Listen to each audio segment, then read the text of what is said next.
Really, the live.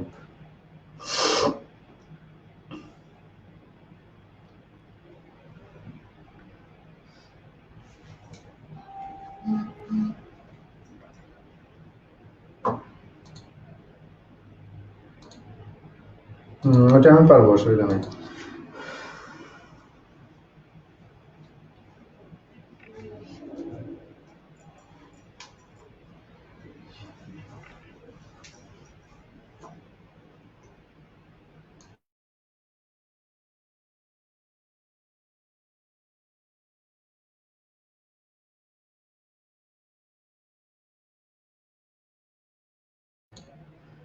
আসসালামু আলাইকুম। ওয়ালাইকুম সালাম। হ্যাঁ, কেমন আছেন? ভালো আছি। আপনারা ভালো? ভালো। ওয়ালাইকুম সালাম, ওয়ালাইকুম সালাম। চিটাগং চকবাজার থেকে আসসালামু আলাইকুম। ওয়ালাইকুম সালাম। ভালো আছেন? শম্পা হাওলাদার, ওয়ালাইকুম সালাম। ফেসবুক ইউজার, আসসালামু আলাইকুম, কেমন আছেন? ভালো আছি। রওশান জাহান উল্কা, ভালো আছি, ওয়ালাইকুম সালাম। আমি শেষ করে ফোন দিব। ওকে। ওয়ালাইকুম সালাম। আচ্ছা, আমাকে একটু জানাবেন আমার সাউন্ড ঠিক আছে কিনা, একটু জানাবেন। ক্লিয়ারলি আমাকে শোনা যাচ্ছে কিনা একটু জানাবেন।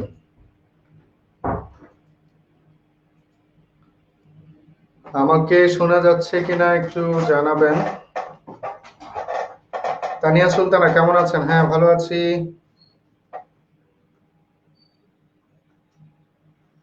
Clear sir. Okay, let's get started. আমরা শুরু করব। লাস্ট ক্লাসে আমরা প্রিপোজিশন 1 পড়েছি, আজকে প্রিপোজিশন 2 পড়ব।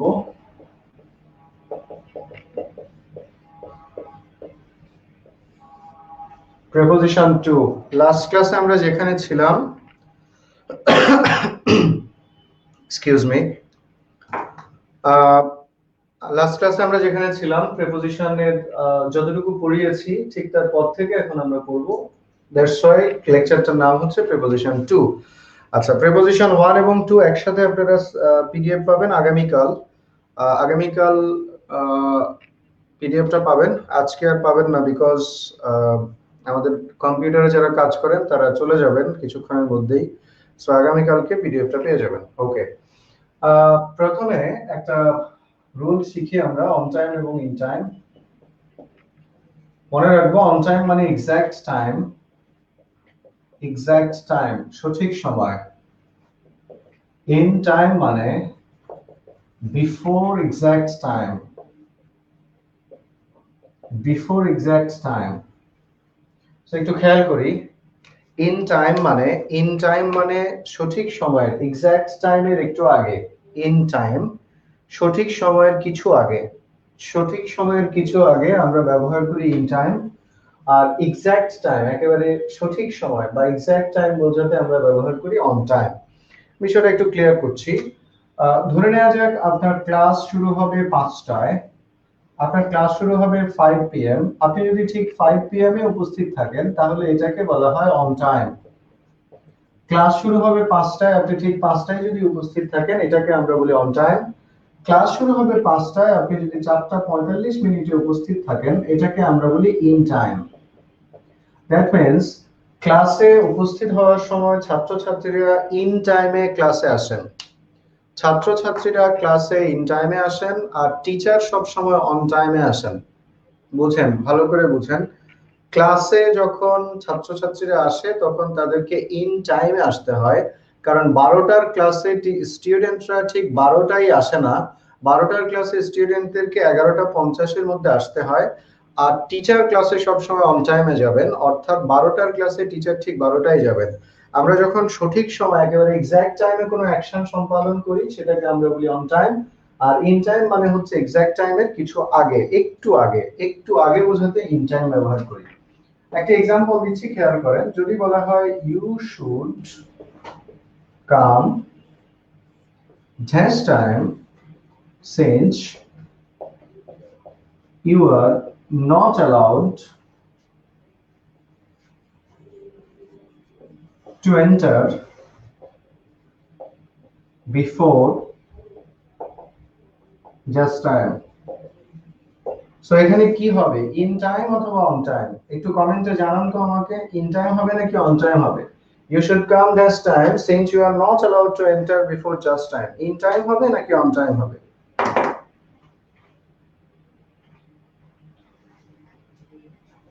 You are not allowed to enter, sorry, you should come in or on time since you are not allowed to enter before just time. In time or on time? Ruma Chakraborty on time, আরেকজন বলেছেন on time, Sajjad Hasan বলছেন in, on, in, Rezwana Yasmin on, Facebook user on, Jasmine Sumaiya in, Sohan Haque on time. Okay, in time এবং on টাইমের একটা মিশ্র প্রতিক্রিয়া দেখা যাচ্ছে। Maximum on time বলেছেন, তথাপিও কেউ কেউ অনেকে আছেন যারা ইন টাইম বলতে চাচ্ছেন। সো আমরা এই সেন্টেন্সটা একটু বিশ্লেষণ করব। প্রথমে এই অংশটা একটু দেখেন, since you are not allowed, since you are not allowed to enter before just time, এই অংশটা একটু পড়েন। সিন্স যেহেতু, ইউ আর নট অ্যালাউড তুমি অনুমতি প্রাপ্ত না। একটু খেয়াল করেন, একটু খেয়াল করেন, সিন্স যেহেতু, ইউ আর নট অ্যালাউড তুমি অনুমতি প্রাপ্ত না, টু এন্টার প্রবেশ করতে, বিফোর জাস্ট টাইম সঠিক সময়ের আগে, সঠিক সময়ের আগে তুমি ভেতরে প্রবেশ করার অনুমতি প্রাপ্ত না। যেহেতু সঠিক সময়ের আগে তুমি ভেতরে প্রবেশ করার অনুমতি প্রাপ্ত না, তাহলে তুমি কি সঠিক সময় আসবে নাকি একটু আগে আসবা? দেখুন, বলা হয়েছে ক্লাস শুরু হবে 3টায়, বলা হয়েছে মিটিং শুরু হবে 3টায়, মিটিং শুরু হবে 3টায়, পরেই বলে দিয়েছে সঠিক সময়ের আগে তুমি ভিতরে ঢুকতে পারবে না। প্রথমে বলে দিয়েছে মিটিং শুরু হবে 3টায়, পরে বলে দিয়েছে সঠিক সময়ের আগে ভিতরে ঢুকতে পারবে না। তাহলে কি তোমাকে 2:50 আসতে বলা হয়েছে? 2:50 তো আসতে বলা হয়নি, কারণ বলেই তো দিছে you are not allowed to enter before just time, সঠিক সময়ের আগে ঢুকতে পারবে না। সুতরাং এরকম ক্ষেত্রে আমরা সবসময় ব্যবহার করব অন টাইম, সঠিক সময়, জাস্ট টাইম। বাংলাদেশের ট্রেনগুলো অন টাইমে ছেড়ে যায়, ইন টাইমে নয়। বাংলাদেশের ট্রেনগুলো অন টাইমে ছেড়ে যাওয়া অথবা যাওয়া উচিত, যদি না যায় তাহলে যাওয়া উচিত। সো অন টাইম মানে হচ্ছে এক্সাক্ট টাইম, সঠিক সময়, একেবারে রিয়েল টাইম। ইন টাইম মানে হচ্ছে একটু আগে, একটু আগে 5 মিনিট, 10 মিনিট, 15 মিনিট, 20 মিনিট একটু আগে বোঝাতে আমরা ইন টাইম বলি। On time, in time clear কিনা? আচ্ছা, অন টাইম ইন টাইম আরো ভালো করে মাথায় রাখার জন্য একটু আমার সাথে বলেন, ছাত্রছাত্রীরা হচ্ছে ইন টাইম, স্টুডেন্টসরা ইন টাইম, ছাত্রছাত্রীরা in time, teacher on time. ছাত্রছাত্রীরা ইন টাইমে ক্লাসে আসে, টিচার সব সময় অন টাইমে ক্লাসে আসেন। বলেন আমার সাথে সাথে, ছাত্রছাত্রীরা ইন টাইমে ক্লাসে আসেন এবং টিচারকে অন টাইমে ক্লাসে আসতে হয়। সো অন টাইম মানে এক্সাক্ট টাইম, আর ইন টাইম মানে হচ্ছে বিফোর দ্য এক্সাক্ট টাইম, সঠিক সময়ের একটু আগে বোঝাতে আমরা অন ইন টাইম ব্যবহার করব। ওকে, ক্লিয়ার? মনজিলা আলম মিতু, ওয়ালাইকুম সালাম, ভালো আছেন আপনি? এক্সাক্ট টাইমের পরে হলে কি হবে, এটা বাই টাইম হতে পারে, আমরা সে ব্যাপারে আলাপ করব। রুমা চক্রবর্তী, সেটা আমরা আলাপ করব। সেক্ষেত্রে বাই টাইম হতে পারে, উইদিন টাইম হতে পারে, in time, sorry, within time অথবা বাই টাইম হতে পারে। আচ্ছা, আমরা পরের প্রসঙ্গে আসি। একটা ছবি আঁকার চেষ্টা করছি। Please confirm if you can see my comment mentioning my name. Yes, yes, I can clearly see you. You are Marjanul Islam Mahin.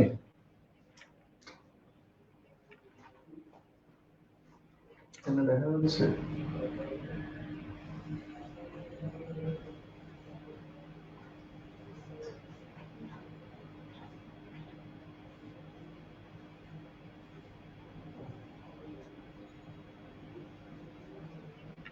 কিছু একটা আঁকার চেষ্টা করছি, একটু খেয়াল করেন। কিসের মতো মনে হচ্ছে? যা কিছুর মতোই মনে হোক না কেন, যা কিছুর মতোই মনে হোক না কেন, এটা মনে করেন কোনো একটা টাওয়ার, চূড়া, মার্কেট, বিল্ডিং, কোনো কিছু, আহ কোনো কোনো ধরনের একটা স্তম্ভ, চূড়া, মানে টাওয়ার চিন্তা করেন। সিম্পলি মনে করেন যে এটা একটা টাওয়ার, বাংলা লিংকের টাওয়ার অথবা গ্রামীণ ফোনের টাওয়ার। স্যার আরেকটা উদাহরণ দেন, আরেকটা না আরো কয়েকটা উদাহরণ দিব, আপনি জাস্ট ফরগেট অ্যাবাউট দ্যাট, কি হয়েছে না হয়েছে ভুলে যান। আমরা আবার করব, সব আবার দেখব, no problem. So forget about that, কি হয়েছিল বা বুঝেন নাই বা আরো উদাহরণ দরকার, অসুবিধা নাই, সব হবে, টেনশন করিয়েন না। এটা দেখেন, একটা টাওয়ার, আচ্ছা বোট, ট্রি, আচ্ছা যা যা কিছু মনে হয় হোক, অসুবিধা নাই, ট্রি হলেও হবে, বোট হলেও হবে, কিন্তু এটাকে কেউ অ্যাপল কিংবা ম্যাঙ্গো ভেবে ভুল করবেন না। এটা অ্যাপল কিংবা ম্যাঙ্গো না, হ্যাঁ, এটা বোট হতে পারে, ট্রি হতে পারে, টাওয়ার হতে পারে। ওকে, একটু খেয়াল করেন এই টাওয়ারের একেবারে চূড়া কোথায়। এইখানে একটা বল দেখতে পাচ্ছেন, একটা বৃত্ত দেখতে পাচ্ছেন। এই টাওয়ারটার এই বৃত্তের উপরে আর কোনো কিছু নাই, মানে একেবারে চূড়া, একেবারে শীর্ষবিন্দু কোথায়, এখানে। কোনো কিছুর শীর্ষবিন্দু, চূড়া, একেবারে চূড়ান্ত অবস্থা বোঝানোর ক্ষেত্রে আমরা ব্যবহার করি on top of. On top of, কোনো কিছুর চূড়ায়, শীর্ষবিন্দুতে কোনো কিছু অবস্থান করা বোঝাতে আমরা ব্যবহার করি অন টপ অফ। ধরে নেওয়া যাক এটা একটা বল, তাহলে আমরা বলবো the ball is on top of the tree, the ball is on top of the tower, the ball is on top of the ship, whatever it is. কোনো কিছুর চূড়ায়, একেবারে শীর্ষবিন্দুতে, যার উপরে আর কিছু নাই, এরকম বোঝানোর ক্ষেত্রে আমরা ব্যবহার করি on top of. Have you got the clear concept? On top of, কোনো কিছুর চূড়ায়, একেবারে শীর্ষবিন্দুতে অবস্থান করাকে আমরা ব্যবহার করি অন টপ অফ। আমরা এক্সাম্পল দিব পরে, আগে এগুলো দেখে নেন। একেবারে নিচে যদি বোঝানো হয়, যেমন এই টাওয়ারটার একেবারে নিচের বিন্দু হচ্ছে এখানে, একেবারে লোয়েস্ট পয়েন্ট যদি বোঝানো হয়, তাহলে সেই ক্ষেত্রে আমরা ব্যবহার করব বেনিথ টু। বেনিথ টু, অথবা টু সাম এক্সটেন্ট শুধু বেনিথও ব্যবহার করা যেতে পারে, টু ব্যতীত শুধু বেনিথও ব্যবহার করা যেতে পারে। আমি আবার বলছি, মনোযোগ দেন, আস্তে আস্তে শুনেন, গেট রিল্যাক্স, ধীরে ধীরে, তাড়াহুড়া করবেন না। কোনো কিছুর শীর্ষবিন্দুতে, একেবারে চূড়ায়, যার উপরে আর কিছু নাই, বোঝাতে ব্যবহৃত হয় on top of. On top of কোথায় ব্যবহৃত হয় বলেন দেখি? বলেন, শুনছি। হ্যাঁ, ইয়াস, একেবারে চূড়ায়, একেবারে উপরে, একেবারে একেবারে চূড়ায় বোঝাতে আমরা ব্যবহার করব অন টপ অফ। আর একেবারে নিচে, যেটা নিচে আর কিছু নাই, বোঝাতে আমরা ব্যবহার করব বেনিথ টু অথবা বেনিথ। বেনিথ টু অথবা বেনিথ, একেবারে নিচে। আচ্ছা, গতি সহ কোনো কিছুর দিকে উপরের দিকে যাওয়া বোঝাতে আমরা ব্যবহার করব আপ। গতি সহ নিচের দিকে নামা বোঝাতে আমরা ব্যবহার করব ডাউন। গতি সহ নিচের দিকে যাওয়া বোঝাতে আমরা বলবো ডাউন, গতি সহ উপরের দিকে যাওয়াকে আমরা বলবো আপ। আগে এই চারটা বুঝেন, পরে পরের গুলাতে যাব। আগে দেখেন, অন টপ অফ, একেবারে চূড়া। প্লিজ জটিল করে বসে থাকেন না, একটু একেবারে একটু হাত পা ছাড়েন, ছাড়েন, একটু ধীরে সুস্থে শুনেন। একেবারে চূড়ায় অন টপ অফ, একেবারে নিচে বেনিথ টু অথবা বেনিথ। গতি সহ উপরে গেলে আপ, গতি সহ নিচে নামলে ডাউন। গতি সহ উপরে আসলে আপ, গতি সহ নিচে নামলে ডাউন। এই চারটা মাথা থাকবে। দেখেন, এই যে মার্কারটা, এটা টপ কোথায়? এখানে না? চূড়া কোথায়? এখানে। এখানে কোনো কিছু বসে আছে, বসাতে আমরা ব্যবহার করব on top of. The boy is on top of the result, এটার মানে ছেলেটার রেজাল্টের একেবারে চূড়ায় আছে, তার উপরে আর কিছু নাই, একেবারে শীর্ষবিন্দুতে, একেবারে উপরে। দেখেন এই মার্কারের নিচ কোথায়? এখানে না? এখানে কোনো কিছু থাকলে এটাকে আমরা বলবো বেনিথ টু। মনে করেন আমার হাতটা কোথায় আছে? মার্কারের নিচে, এক্ষেত্রে আমি বলবো my hand is beneath to the marker, একেবারে নিচে, যার নিচে আর কিছু নাই। একেবারে চূড়ায়, যার উপরে আর কিছু নাই, অন টপ অফ। একেবারে নিচে, যার নিচে আর কিছু নাই, বেনিথ টু। গতি সহ এভাবে উপরের দিকে উঠলে আপ। মনে করেন একটা পিঁপড়া এখান থেকে উপরের দিকে উঠছে, এটাকে আমরা বলি আপ, গতি সহ উপরে উঠা। আর গতি সহ নিচে নামা, এটাকে আমরা বলি ডাউন। আপাতত এই চারটা জিনিস বুঝছেন কিনা?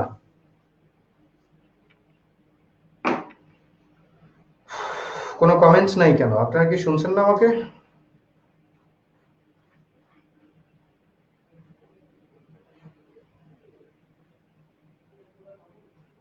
No comment yet. আমাকে কি শোনা যাচ্ছে না? ওর কোনো প্রবলেম হয়েছে নেটওয়ার্ক বা কোনো কিছুতে? ওকে, ঠিক আছে, ঠিক আছে, একটু লেটে হলেও শুনে, মানে কমেন্ট এসেছে, থ্যাংক ইউ। ওকে, এবার আসেন, যদি কোনো কিছু এইভাবে এই টাওয়ারটার উপরে, এই টাওয়ারটার উপরে যদি কোনো কিছু এইভাবে গতিশীল হয়, যদি এইভাবে এই টাওয়ারটার উপর দিয়ে কোনো কিছু চলে যায় এইভাবে, এটাকে আমরা বলি ওভার। এটাকে আমরা বলি ওভার। মাথায় নেন, কোনো কিছুর উপর দিয়ে যদি গতিশীল হয়, একটা জিনিস আরেকটা জিনিসের উপর দিয়ে যদি গতিশীল হয়, তাহলে এটাকে আমরা বলি ওভার। গতিশীল হলে, একটা আরেকটার উপর দিয়ে গতিশীল হলে এটাকে আমরা বলি ওভার। দেখেন দেখেন আহ এই যে মার্কারটা, এটার উপর দিয়ে মনে করেন এই যে আমার হাতটা চলে যাচ্ছে, দেখেন এই যে গতি আছে, দেখেন গতিশীল অবস্থায় আমার হাতটা এটার উপর দিয়ে চলে যাচ্ছে, এটাকে আমরা ব্যবহার করি ওভার। এক্ষেত্রে আমরা ব্যবহার করি ওভার। ওকে, এখন এখন আমি কিছু এক্সাম্পল দিই, একটু খেয়াল করেন, পরে আমরা এগুলোতে ব্যাখ্যা আসবো। একটা এক্সাম্পল দিই। সিম্পলি আমি যদি এখন এইভাবে বলি, an aeroplane was moving, an aeroplane was moving dash Bangladesh. Bangladesh পুরোটা আমি লিখলাম না, বিডি লিখলাম, বাট আপনারা অবশ্যই বাংলাদেশ পুরোটা লিখবেন, বিডি লিখবেন না। আমি জায়গা নেই এই জন্য বিডি লিখলাম। আচ্ছা, an aeroplane was moving dash Bangladesh, an aeroplane was moving dash Bangladesh. বাংলাদেশের উপর দিয়ে একটা এরোপ্লেন চলে যাচ্ছে, বাংলাদেশের উপর দিয়ে একটা এরোপ্লেন চলে যাচ্ছে, এই যে চলে যাচ্ছে, এটা বাংলাদেশ, এটা বাংলাদেশ, টাওয়ারটা বাংলাদেশ, তার উপর দিয়ে এরোপ্লেন চলে যাচ্ছে। বুঝতে পারছেন? এটা বাংলাদেশ, এই টাওয়ারটার উপর দিয়ে এরোপ্লেন চলে যাচ্ছে গতিশীল অবস্থায়, নিচের জিনিসের উপর দিয়ে উপরেরটা গতিশীল। এরকম ক্ষেত্রে আমরা ব্যবহার করি ওভার। এরকম ক্ষেত্রে আমরা ব্যবহার করি ওভার। দেখেন বুঝতে পারছেন কিনা? an aeroplane was moving over Bangladesh. বাংলাদেশের উপর দিয়ে একটা এরোপ্লেন উড়ে চলে যাচ্ছে।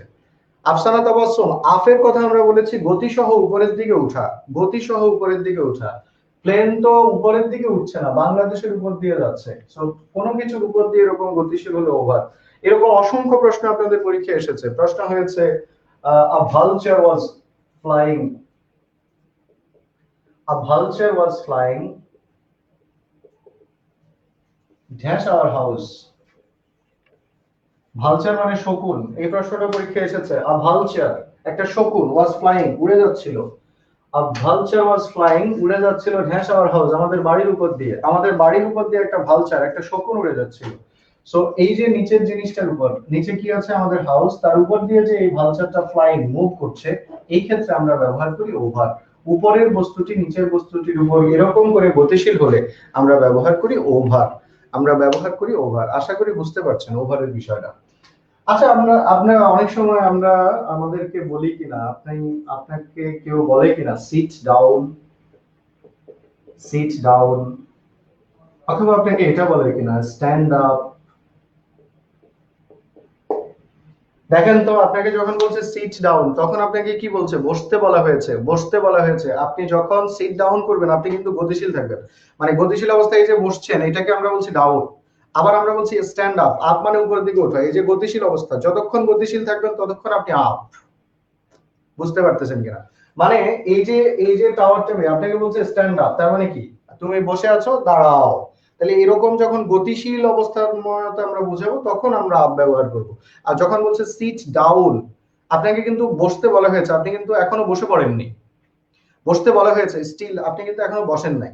দেখেন আমার এখানে একটা চেয়ার আছে, আমাকে বলছে বসো, তাহলে এই যে গতিশীল অবস্থা, আমি এখনো বসি নাই, এই যে বসে গেলাম। বসে যাওয়ার আগ পর্যন্ত, এটা ডাউন। বসে গেলে সেটা অন্য কিছু, অন টপ অফ ইত্যাদি। কিন্তু এই যে আমরা বসে যাই, বসে যাওয়ার সময় যে গতিশীলতাকে বোঝায় সেটা হচ্ছে ডাউন। উপরে দাঁড়ানোর সময় যে গতিশীলতাটা থাকে সেটাকে আমরা বলি আপ। ঠিক আছে, আপ এবং ডাউন আশা করি বুঝতে পারছেন। আচ্ছা, আর অন টপ অফ আর বেনিথ টু তো বুঝলেনই। অন টপ অফ হচ্ছে কোনো কিছুর একেবারে চূড়ায় থাকা, আর বেনিথ টু হচ্ছে একেবারে নিচে থাকা। আপাতত এগুলো ক্লিয়ার কিনা একটু বলেন আমাকে। এখানে আরেকটা জিনিস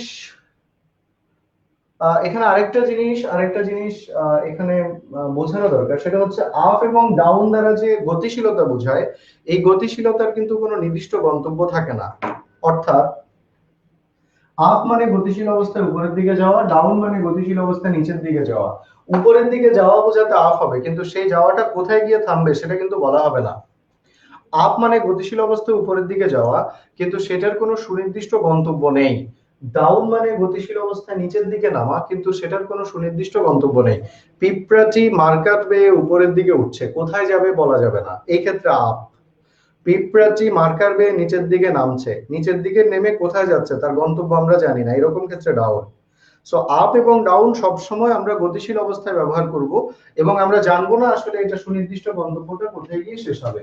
ধরে নেন একজন এক্সাম্পল চাচ্ছে। কোন এক্সাম্পল চাচ্ছে? আমরা তো এক্সাম্পল দিয়েছি অনেকগুলো, তারপরেও কি চাচ্ছে বুঝতে পারছি না। শম্পা হাওলাদার, আপনি কিসের এক্সাম্পল চাচ্ছেন? আচ্ছা, এবার আরেকটা বিষয় আমরা একটু যাই। আপ মানে গতিশীল অবস্থায় উপরের দিকে যাওয়া, এবং গন্তব্যটা কিন্তু নির্দিষ্ট নয়, আগে এটা মাথায় নেন প্লিজ। অন্য সব চিন্তা ভাবনা বাদ দেন, একটু খেয়াল করেন। আপ মানে গতিশীল অবস্থায় উপরের দিকে যাওয়া, এবং গন্তব্যটা নির্দিষ্ট নয়, সুনির্দিষ্ট না, অনির্দিষ্ট গন্তব্য, জাস্ট উপরের দিকে উঠা, গতিশীল থাকে, এটাকে আমরা বলছি আপ। কিন্তু কিন্তু মনে করেন এখানে একটা পাখি আছে, বার্ড। এখানে একটা পাখি আছে, মনে করেন একটা পাখি বসে আছে, a bird is here। এখানে একটা পাখি আছে, এই পাখিটা উড়ে গিয়ে এখানে গিয়ে বসবে। উড়ে গিয়ে পাখিটা এখানে আছে, এখান থেকে সে উড়ে গিয়ে এখানে গিয়ে বসবে। এখন আমাকে বলেন তো, পাখিটার গন্তব্য কি নির্দিষ্ট না অনির্দিষ্ট? জাস্ট এটুকু আমাকে বলেন, পাখিটার গন্তব্য কি এখন নির্দিষ্ট না অনির্দিষ্ট? পাখিটা এখানে আছে, এখান থেকে সে এখানে যাবে, তার গন্তব্য নির্দিষ্ট না অনির্দিষ্ট? এটা একটু আমাকে বলেন। এই যে পাখিটা এখানে বসছে, পাখিটা উড়ে গিয়ে এখানে আসতেছে, এই জায়গায় পাখিটা গন্তব্যটা কি সুনির্দিষ্ট না অনির্দিষ্ট? এটা একটু নিশ্চিত করেন আমাকে। আমি এটা কি সার্টেন না আনসার্টেন? মানে পাখিটা যে উড়ে গিয়ে এখানে বসবে, সার্টেন অর আনসার্টেন? নির্দিষ্ট। নির্দিষ্ট। তাহলে গতি সহ উপরে যাওয়াকে আমরা আপ বলি, গন্তব্যটা অনির্দিষ্ট। গতি সহ উপরে যাওয়াকে আমরা আপ বলি, গন্তব্যটা অনির্দিষ্ট। বাট বাট নির্দিষ্ট গন্তব্যে গতিশীল থাকলে সেটাকে আমরা বলি অনটু। নির্দিষ্ট গন্তব্যে গতিশীল থাকা, নির্দিষ্ট গন্তব্যে গতিশীল থাকাকে আমরা বলি অনটু। নির্দিষ্ট গন্তব্যে, the bird is coming on to the tower, the bird is coming on to the tower, the bird is coming on to the tower, এটার মানে পাখিটা টাওয়ারের উপর যাচ্ছে, গতিটা নির্দিষ্ট। বাট আপনি যদি বলেন the bird is coming up the tower, এটা হচ্ছে পাখিটা টাওয়ার বেয়ে উপরের দিকে আসছে, কোথায় যাচ্ছে আমরা জানি না, টাওয়ারের উপরের দিকে যাচ্ছে, টাওয়ার বেয়ে উপরের দিকে যাচ্ছে, কোথায় যাচ্ছে উই ডোন্ট নো, আমরা শিওর জানি না সে কোথায় যাচ্ছে। এক্সাম্পল দিচ্ছি, আপনি যদি বলেন এভাবে, the bird is coming onto the tower, the bird is coming onto the tower, মানে কি? মানে হচ্ছে পাখিটা গতিশীল আছে, দেখেন গতিশীল অবস্থায় আসছে, গতি অবস্থায় onto, এখানে এসে বসে গেলে on top of অথবা on, স্থির হয়ে গেলে কিন্তু onto হবে না। আচ্ছা, তাহলে the bird is coming onto the tower, টাওয়ারের উপরে আসতেছে পাখিটা, এটা মানে হচ্ছে টাওয়ারের উপরে পাখিটা আসতেছে, নির্দিষ্ট। এখন আপনি যদি বলেন এইভাবে, the bird is going up the tower, the bird is going up the tower, এটার মানে হচ্ছে পাখিটি টাওয়ার বেয়ে উপরের দিকে উঠছে, পাখিটি টাওয়ার বেয়ে উপরের দিকে উঠছে। কোথায় যাচ্ছে সেটা নট সার্টেন, নির্দিষ্ট নয়। আপ মানে দেখেন, এই যে মার্কারটা দেখেন, আপ মানে জাস্ট খালি উপরের দিকে যাওয়া, কোথায় নির্দিষ্ট না। কিন্তু অনটু মানে নির্দিষ্ট, উড়ে এসে এখানে বসা, নির্দিষ্ট, এটা হচ্ছে অনটু। আপ এবং অনটু ক্লিয়ার কিনা জানান তাড়াতাড়ি। সাউন্ড প্রবলেম হচ্ছে সবার?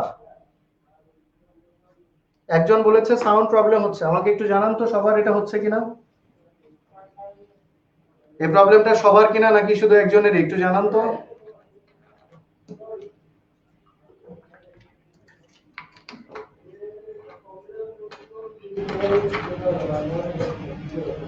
ক্লিয়ার, ওকে।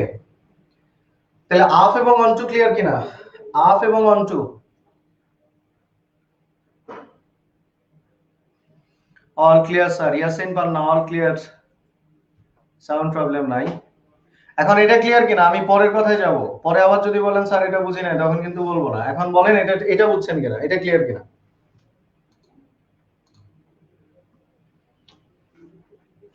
আমি শেষবারের মতো আরেকবার বলি, কোনো কিছুর চূড়ায় একেবারে শীর্ষবিন্দুতে অবস্থান করলে ব্যবহার করব অন টপ অফ।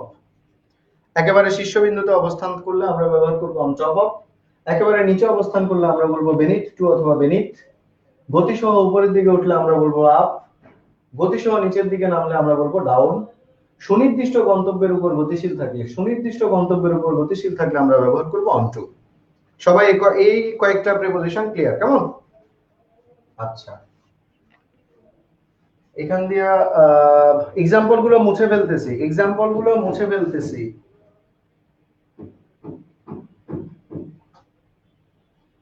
এক্সাম্পল মুছে ফেলতেছি।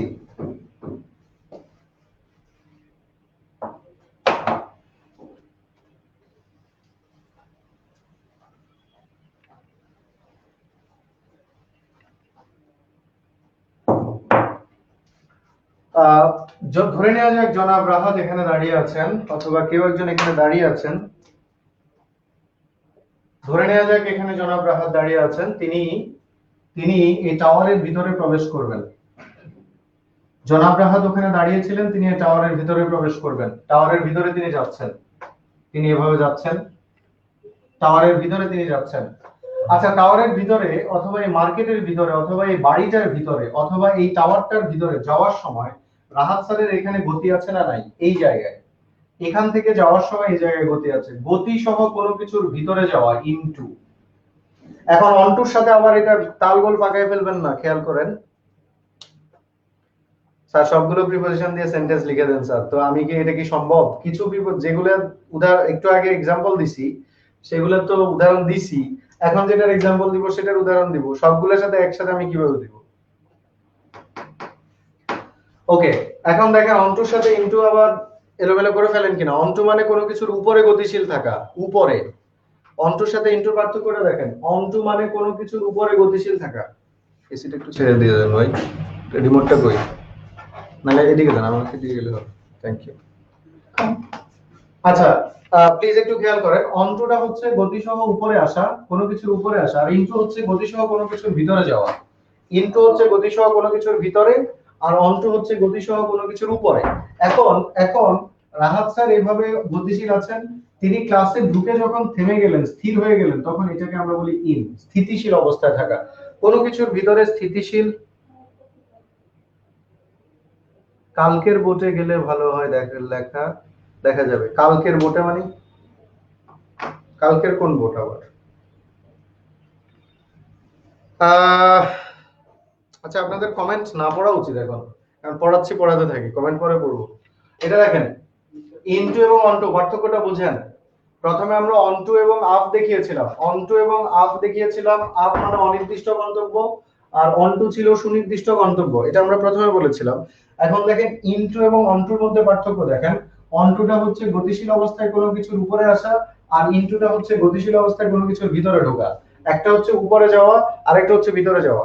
আচ্ছা দেখেন, এখানে একটা চেয়ার আছে, এখানে একটা চেয়ার আছে মনে করেন। সবাই একটু রেসপন্স করবেন। এখন এখানে একটা চেয়ার আছে, এই চেয়ারের উপরে আমি বসবো। এখন আমি গতিশীল আছি কিনা একটু খেয়াল করেন, সবাই একটু খেয়াল করেন। ওখানে একটা চেয়ার আছে, আমার ঠিক বিপরীত দিকে একটা চেয়ার আছে, ওই চেয়ারে আমি বসবো। এই মুহূর্তে আমি গতিশীল আছি, খেয়াল করেন। আবার খেয়াল করেন, ওই চেয়ারের উপর আমি গিয়ে বসবো, চেয়ারটা আমার ঠিক বিপরীত দিকে রাখা, আমি ওই চেয়ারের উপর গিয়ে বসবো, এই অবস্থা আমার গতি আছে। এখন এটা কি ইনটু না অনটু? আবার বলছি, চেয়ারের উপর আমি গিয়ে বসবো, এখন এটা কি ইনটু না অনটু? একটু বলেন তো, চেয়ারের উপর বসবো,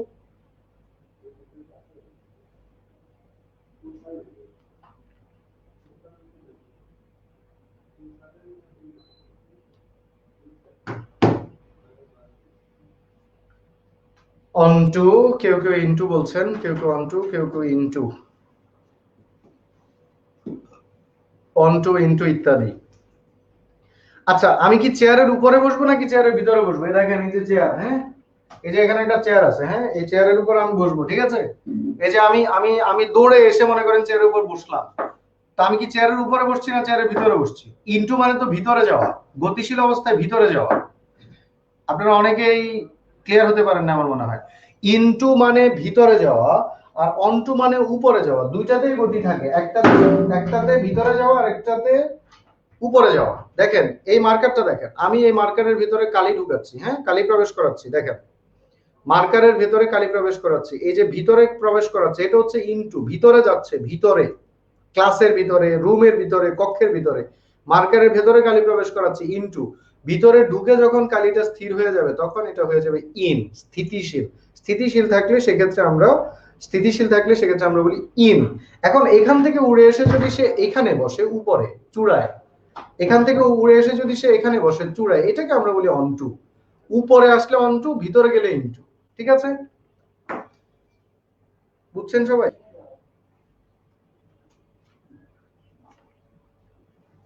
ধরে নেওয়া যাক যদি বলা হয়, যদি এটা বলা হয় হি is coming into the room, he is coming into the room, এটার মানে হচ্ছে তিনি কক্ষের ভেতরে আসছেন, তিনি গতিশীল, কামিং ইনটু, গতিশীল আছেন, এখনো ভেতরে প্রবেশ করে স্থির হয়ে যাননি। কামিং ইনটু দ্য রুম, কক্ষের ভিতরে আসছেন, গতিশীল আছেন। কামিং ইনটু দ্য রুম, গতিশীল, গতিশীল, এখনো ঢুকে তিনি স্থির হয়ে যাননি। বাট যদি এটা বলা হয় he is in the room, he is in the room, তার মানে তিনি কক্ষটির ভিতরে আছেন। ইন দ্য রুম, স্থিতিশীল, স্থিতিশীল, ভিতরে অবস্থান করছেন। ভিতরে অবস্থান করলে এরকম স্থিতিশীল থাকলে সেটাকে আমরা বলি ইন।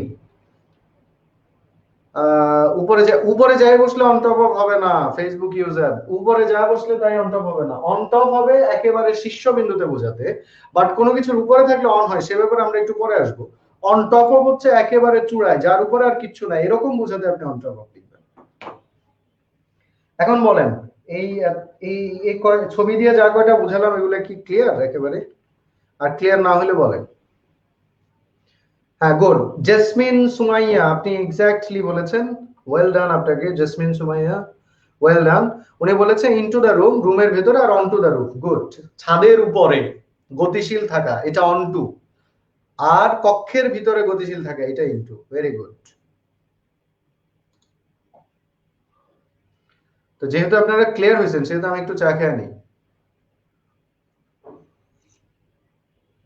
চা খাবেন, যে ঠান্ডা পড়ছে আজকে, প্রচুর চা খেতে হবে। যত বেশি বেশি চা খাবেন তত বেশি বেশি ভালো লাগবে।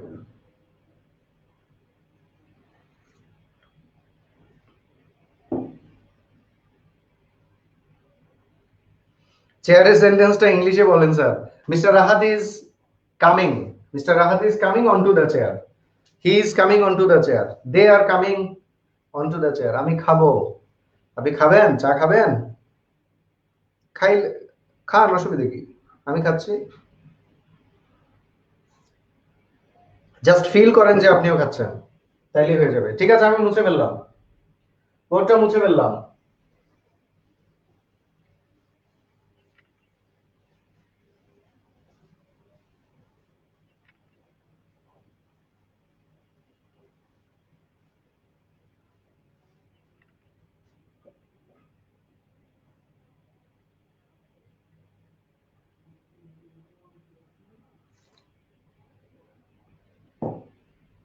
মাথার উপর হলে কি হবে? মাথার উপর মানে কোন মাথার উপর? মাথার উপর দিয়ে গেলে কি হবে সেটা অলরেডি বলেছি, ওভার, গতিশীল থাকতে হবে।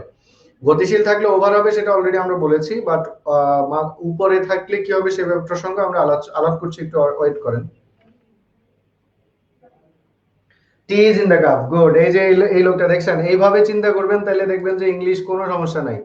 টি ইজ ইন দ্য কাপ, ঠিক আছে, in the cup, T is in the cup, মানে চাটা ভিতরে, স্থিতিশীল। আচ্ছা, যিনি বলেছেন আপ টু, জেসমিন সুমাইয়া বলছেন আপ টু। আপ টু সাধারণত ইনফর্মাল ইংলিশে ব্যবহৃত হয়, আর আপ টু সাধারণত পর্যন্ত অর্থে ব্যবহৃত হয়। Up to 20 minutes, up to 11 years old, এই টাইপের কথাগুলো বলার সময় আমরা আপ টু ব্যবহার করি। বাট আপ টু ব্যবহার করার সময় সচেতন থাকবেন, এটা বেশিরভাগ ক্ষেত্রে ইনফর্মালে ব্যবহার করা হয়, ফর্মাল ইংলিশে এটা সাধারণত ব্যবহৃত হয় না।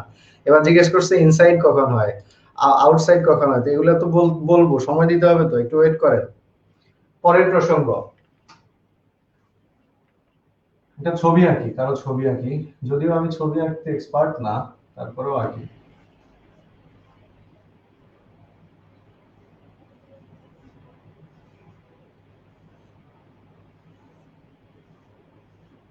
পুরুষ না মহিলা?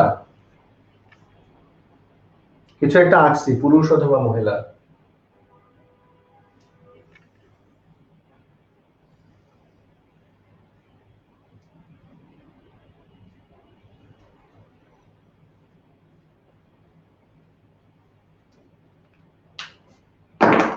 এখনকার ছবিটা ভালো করে বুঝেন, এটা অনেক প্রেপোজিশন আপনাকে ক্লিয়ার করবে। হাবিব বলছে মহিলা। হাবিব, আপনার কাছে মহিলা মনে হয় কেন? আমার কাছে তো পুরুষ মনে হচ্ছে এটা। হাবিব, এখন কি মনে হয়?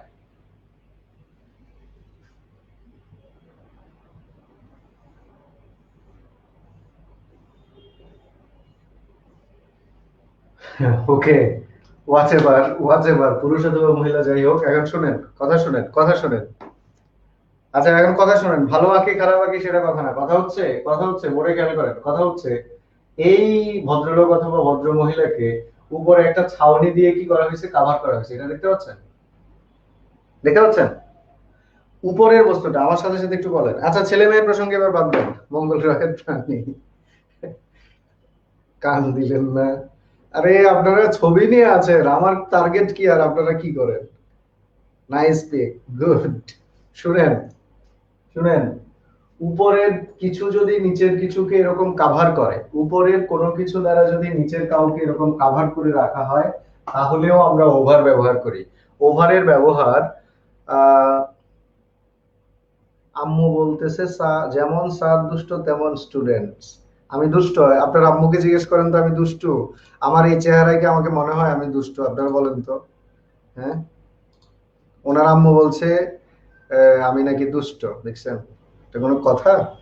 আমার মতো ভালো মানুষ আছে? হ্যাঁ, আমি সহজ সরল একজন মানুষ। ওকে, ওকে, এখন শুনেন, শুনেন, উপরের জিনিসটা নিচের জিনিসকে যদি এভাবে কভার করে তাহলে আমরা ব্যবহার করি ওভার। উপরের জিনিসটা নিচের জিনিসকে, ও একই সাথে আপনার আম্মাকে সালাম দেন, বলেন যে আমার টিচার তোমাকে সালাম দিয়েছে, ওনাকে সালাম সালাম পৌঁছায় দেন আমার। আচ্ছা, আহ তাহলে উপরের বস্তুটা নিচের বস্তুটাকে যদি এভাবে কভার করে তাহলে আমরা ব্যবহার করব ওভার। আমি উদাহরণস্বরূপ এখানে বলবো, যেমন ধরেন আপনার মাথার উপরে আমব্রেলা আছে, আমি কিছু এক্সাম্পল এখানে দিয়ে দিচ্ছি। এগুলো খুব মনোযোগ দিয়ে দেখেন, কারণ এগুলো দিয়ে আহ এটা শিওর ম্যাডাম ছবি। আপনারা এইভাবে চিন্তা করলেন আমার বউয়ের ছবি এরকম, মানে হ্যাঁ আমার বউয়ের ছবি এরকম হবে, ওই মহিলাকে আমি বিয়ে করছি এরকম চেহারার, নাউজুবিল্লাহ। আচ্ছা, পড়াশোনায় ফিরি, একটু পড়াশোনায় ফিরি। আচ্ছা, যখন যখন উপরের বস্তুটা নিচের বস্তুকে এভাবে কভার করে তখন আমরা ব্যবহার করব ওভার। যেমন চিন্তা করতে পারেন আমব্রেলা, মাথার উপর ছাতা আছে, মাথার উপর ছাতা আছে, সেখানে আমরা ব্যবহার করব ওভার, কভার করেছে।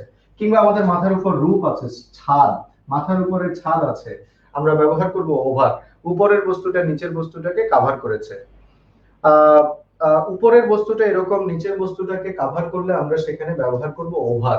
আমি আবার বলছি, উপরের বস্তুটা নিচের বস্তুটাকে এরকম কভার করলে, যেমন কোট, যে কোটটা আপনি পরেন সেই কোট দিয়ে আপনি আপনার শরীরকে কভার করতে চান, দ্যাটস ওয়াই আপনি কোট পরেন।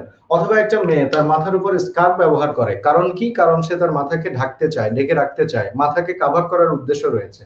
এরকম কাভারিং অ্যাসপেক্ট যেগুলো আছে, আপনার মাথার উপর ছাতা, আপনার মাথার উপর ছাদ, আপনার শরীরের উপর কোট, মেয়েটির মাথার উপর ঘোমটা, অথবা মেয়েটির মাথার উপর স্কার্ফ, এই টাইপের যে জিনিসগুলো আছে সেগুলো সবগুলোর ক্ষেত্রে আমরা ওভার লিখবো, কারণ উপরেরটা নিচেরটাকে এরকম কভার করলে আমরা ওভার লিখি।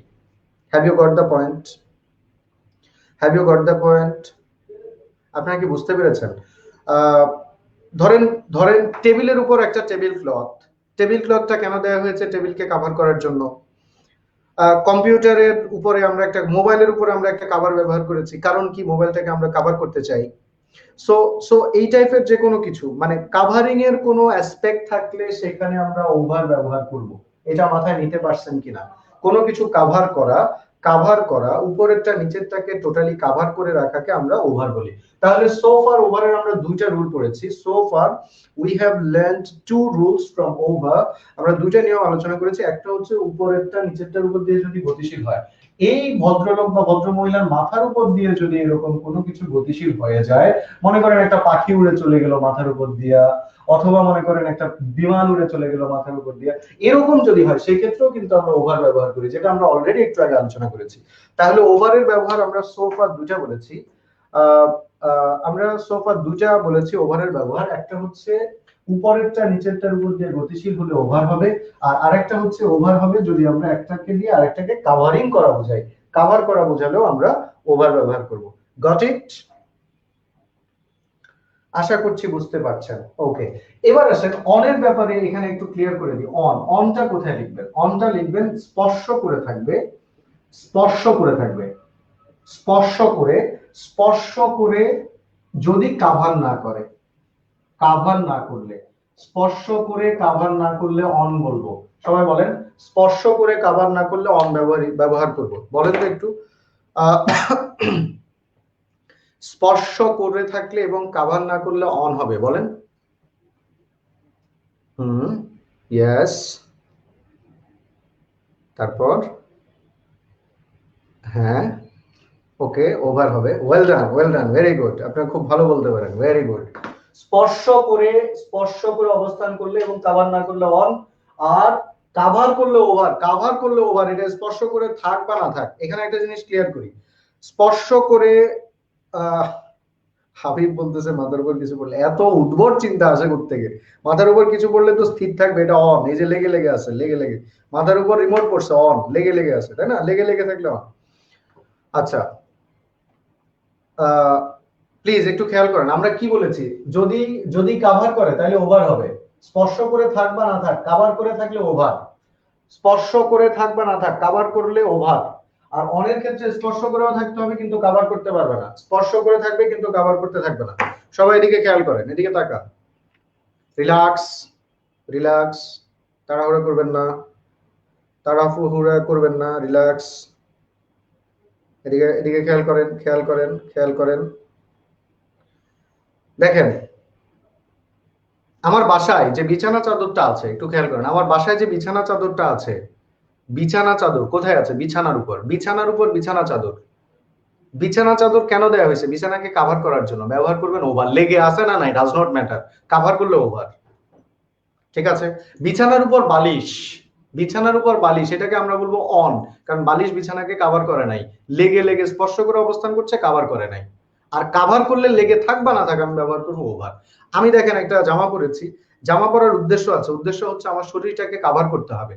কাভার করার উদ্দেশ্যে আমি জামা পরেছি, লেগে আছে না নাই ডাজ নট ম্যাটার, আমি ব্যবহার করবো ওভার। তানিয়া সুলতানা, আপনি বলছেন তাহলে আমব্রেলা তো স্পর্শ করে না। আমরা বলেছি স্পর্শ করুক বা না করুক, স্পর্শ করুক বা না করুক, কাভার করলে ওভার। স্পর্শ করে এন্ড কাভার করা একটা এক্সাম্পল, এই যে আমার শরীরের উপর কোট, মেয়েটির মাথার উপরে হিজাব, আমার শরীরের উপরে কোট, টেবিলের উপরে টেবিল ক্লথ ইত্যাদি। ওরে মারে বাবারে হবে, কি বলে এগুলা? আচ্ছা ঠিক আছে, ঠিক আছে, আমরা যা পড়েছি সব ভুলে যান, সব ভুলে যান, কিছুই পড়ি নাই, আবার পড়ছি, সব ভুলে যান, মাথায় ঢুকাই দিচ্ছি, সব ভুলে যান, বাদ দেন, যা পড়ছি সব বাদ, আমরা আবার পড়বো। আচ্ছা দেখেন, আমার হাতটা এই মার্কারটাকে কাভার করছে কিনা বলেন? জাস্ট এটা দেখেন, ছবিটা দেখেন, আমার হাতটা মার্কারটিকে কাভার করছে, আমরা বলবো ওভার। এখন এটা স্পর্শ করে, লেগে থাকলেও ওভার বলবো, লেগে না থাকলেও ওভার বলবো। কাভার করলে ওভার, লেগে থাকলেও, লেগে না থাকলেও। ওকে, এবার দেখেন আমার হাতের উপর মার্কার, দেখেন কি রকম করে আছে, আমার হাতের উপর মার্কার, দেখতে পাচ্ছেন? আমার হাতের উপর মার্কার, আমার হাতের উপর মার্কার, মার্কারটা আমার হাতের সাথে লেগে আছে কিন্তু মার্কারটা আমার হাতকে কাভার করে না, এই ক্ষেত্রে ব্যবহার করবেন অন। মার্কারটা আমার হাতের উপর আছে, হাতকে কাভার করে না, এই ক্ষেত্রে ব্যবহার করবেন অন। হাতকে কাভার করলে বা মার্কারকে কাভার করলে ব্যবহার করবেন ওভার, লেগে থাকুক অথবা না থাকুক। এখন বলেন বুঝতে পারছেন কিনা?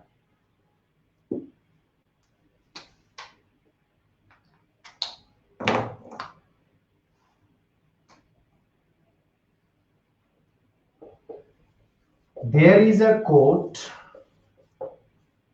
dash his body, বলেন কি হবে তাড়াতাড়ি? there is a there is a coat dash his body, option A, option B,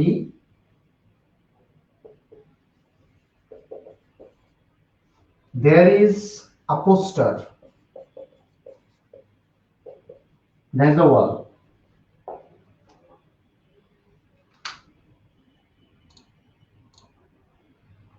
কোনটা কি হবে তাড়াতাড়ি বলেন? there is a coat dash his body, there is a poster dash the wall, কোথায় কি হবে?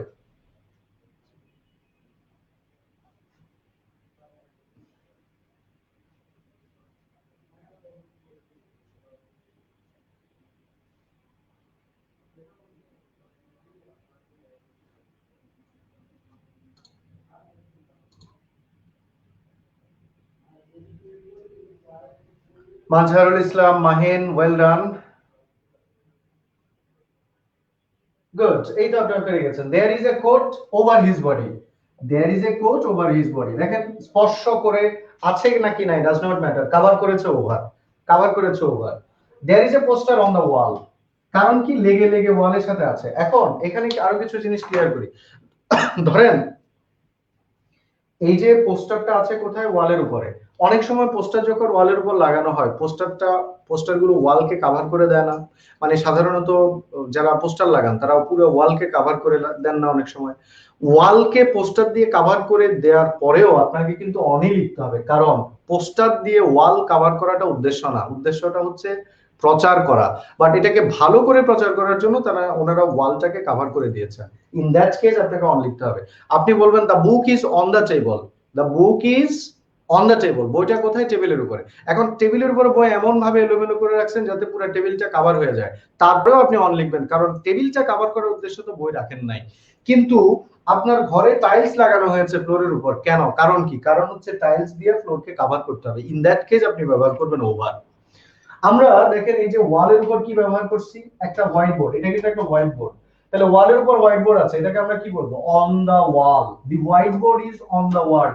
হোয়াইট বোর্ডটা কোথায় আছে, ওয়ালের উপরে। এখন এই হোয়াইট বোর্ডটা এত বড় যে পুরো ওয়ালকে কভার করছে, তারপরেও আমরা অন লিখবো, কারণ হোয়াইট বোর্ড লাগানোর মূল উদ্দেশ্য ওয়াল কভার করা না, মূল উদ্দেশ্য হচ্ছে এখানে লিখতে হবে। দেখেন ওয়ালের উপর ঘড়ি থাকে, আমরা বলবো অন দা ওয়াল। ওয়ালের উপর ঘড়ি থাকে, আমরা এটাকে বলবো অন দা ওয়াল। এখন ঘড়ি এত বড় যে পুরো ওয়ালকে কভার করছে, তারপরে আমরা অন বলবো, কারণ ঘড়ি লাগানোর উদ্দেশ্য ওয়াল কভার করা না। কিন্তু ওয়ালের উপর যে পেইন্টিংটা দেওয়া হয়েছে তারও একটা উদ্দেশ্য আছে, উদ্দেশ্যটা কি, ওয়ালটাকে কভার করতে হবে, এই ক্ষেত্রে ব্যবহার করবো ওভার। কার্পেটটা কি হবে, নিঃসন্দেহে ওভার, বিকজ কার্পেট দিয়ে আপনি কাভারিং এর একটা উদ্দেশ্য রয়েছে। এখন কি ক্লিয়ার নাকি একটু বলেন আমাকে। স্কাই কি ওভার না অ্যাবাভ হবে, আসছি, স্কাইয়ের ব্যাপারে আসছি। Paint over the wall, Mazharul Islam mine, paint over the wall, because paint করেছেন ওয়ালকে কভার করার জন্য, কিন্তু পোস্টার ওয়ালকে কভার করার উদ্দেশ্যে লাগানো হয়নি। In that case on. এখন ক্লিয়ার কিনা একটু জানান আমাকে।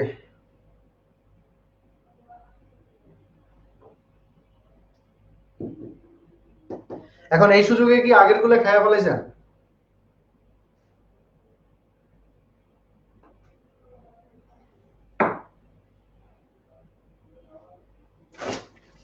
দেখছেন দেখছেন, এই যে মার্কার, এই যে টিস্যু, ওভার ওভার, আমি এটাকে লুকে রাখতে চাই, হ্যাঁ লুকে রাখতে চাই, ওভার। উদ্দেশ্যটা খেয়াল করবেন। আচ্ছা দেখেন, এই যে আমার মাথার উপর যদি চুল না থাকতো, আমার মাথাটা দেখা যেত না, মাথার কি বলা যায়, মানে মাথার যে আহ, মানে ত্বকটা সেটা দেখা যেত। আহ, তো এখন কি হয়েছে, চুলগুলো আমার মাথাকে কভার করেছে, আপনি ব্যবহার করবেন ওভার। মেয়েটা মাথার উপর হিজাব পড়ছে, কারণ তার মূল উদ্দেশ্য হচ্ছে মাথাকে কভার করা, এইগুলোর ক্ষেত্রে ওভার ব্যবহার করবেন। কিন্তু এই দেখেন, এই যে আমার মাথার উপর একটা মার্কার আছে, দেখছেন আমার মাথার উপর একটা মার্কার, হ্যাঁ, অথবা অথবা আমার মাথার উপর আরেকটা মার্কার দেখেন, এখানে তো কাভারিং এর উদ্দেশ্য নাই, হ্যাঁ জাস্ট লেগে লেগে অবস্থান করছে, কাভারিং এর উদ্দেশ্য নাই, এই ক্ষেত্রে ব্যবহার করবেন অন। ঘরের উপরে ছাদ, এক্ষেত্রে অলরেডি আলাপ করেছি যে রুফ কভার করেছে, রুফ ঘরকে আমার মাথাকে কভার করেছে, এই ক্ষেত্রে আমরা ব্যবহার করব আমার মাথাকে, অথবা ঘরকে কভার করেছে, সেই ক্ষেত্রে আমরা ব্যবহার করব ওভার। তাহলে তাহলে একবার একটু কনসাইজ করে বলি, মাথাটা ঠান্ডা করে একটু শুনেন, মাথাটা ঠান্ডা করে একটু শুনেন। আমরা বলছি যদি একটা বস্তু আরেকটা বস্তুর উপর দিয়ে গতিশীল হয় তাহলে ওভার ব্যবহার করতে হবে। মনে রাখবেন বাংলাদেশের উপর দিয়ে এরোপ্লেন যাচ্ছে, বিমান যাচ্ছে, পাখি উড়ে যাচ্ছে, এরকম ক্ষেত্রে আমরা ওভার ব্যবহার করি। এছাড়া আমরা বলেছি উপরের বস্তুটা যদি নিচের বস্তুটাকে কভার করে তাহলে ওভার ব্যবহার করতে হবে, উপরেরটা নিচেরটাকে কভার করলে আমরা ওভার ব্যবহার করতে হবে। আমরা বলেছি গতিসহ অনির্দিষ্ট গন্তব্যের দিকে উপরে গেলে সেটাকে আমরা বলি আপ, আমরা বলেছি গতিসহ নিচের দিকে অনির্দিষ্ট গন্তব্যে গেলে সেটাকে আমরা বলি ডাউন। আমরা বলেছি সুনির্দিষ্ট গন্তব্যে যদি কোনো কিছুর উপরে গতিশীলতা বোঝায় আমরা বলেছি সেখানে অনটু। আমরা বলেছি কোনো কিছুর ভেতরে গতিশীল অবস্থায় প্রবেশ করা বোঝালে ইনটু, এবং কোথাও ভিতরে স্থিতিশীল অবস্থা বোঝাতে ইন ব্যবহার করতে হয়। যাই হোক, আমার মনে হয় আমরা বুঝে গিয়েছি অনেক কিছুই। পরের প্রসঙ্গে যাওয়ার আগে একটা জোরে জোরে নিঃশ্বাস নেন, আমিও নিচ্ছি, দেখেন এই যে জোরে একটা নিঃশ্বাস নেন, তারপর ফেলেন, ভাল লাগবে। আশেপাশে যদি পানির বোতল থাকে তাহলে একটু পানি খান, যদি বসে থাকেন একটু উঠেন, উঠে দাঁড়ান, দাঁড়ানো থাকলে একটু বসেন, একটু নড়ে চড়ে বসেন, আশেপাশে দেখে তারপরে আবার ক্লাসে মনোযোগ দেন। ওকে, যমুনা নদীর উপর একটা ব্রিজ আছে না নাই, যমুনা নদীর উপর একটা ব্রিজ আছে, এটা থেকে পরীক্ষায় প্রশ্ন হয়েছে, কি হবে এটা একটু বলেন তো। There is a bridge dash the river Jamuna. there is a bridge dash the river Jamuna. আমি দুটো অপশন দিচ্ছি, একটা হচ্ছে অন আর একটা হচ্ছে ওভার আর একটা হচ্ছে অন টু। তাড়াতাড়ি কমেন্ট করবেন, সবাই উত্তর দিবেন।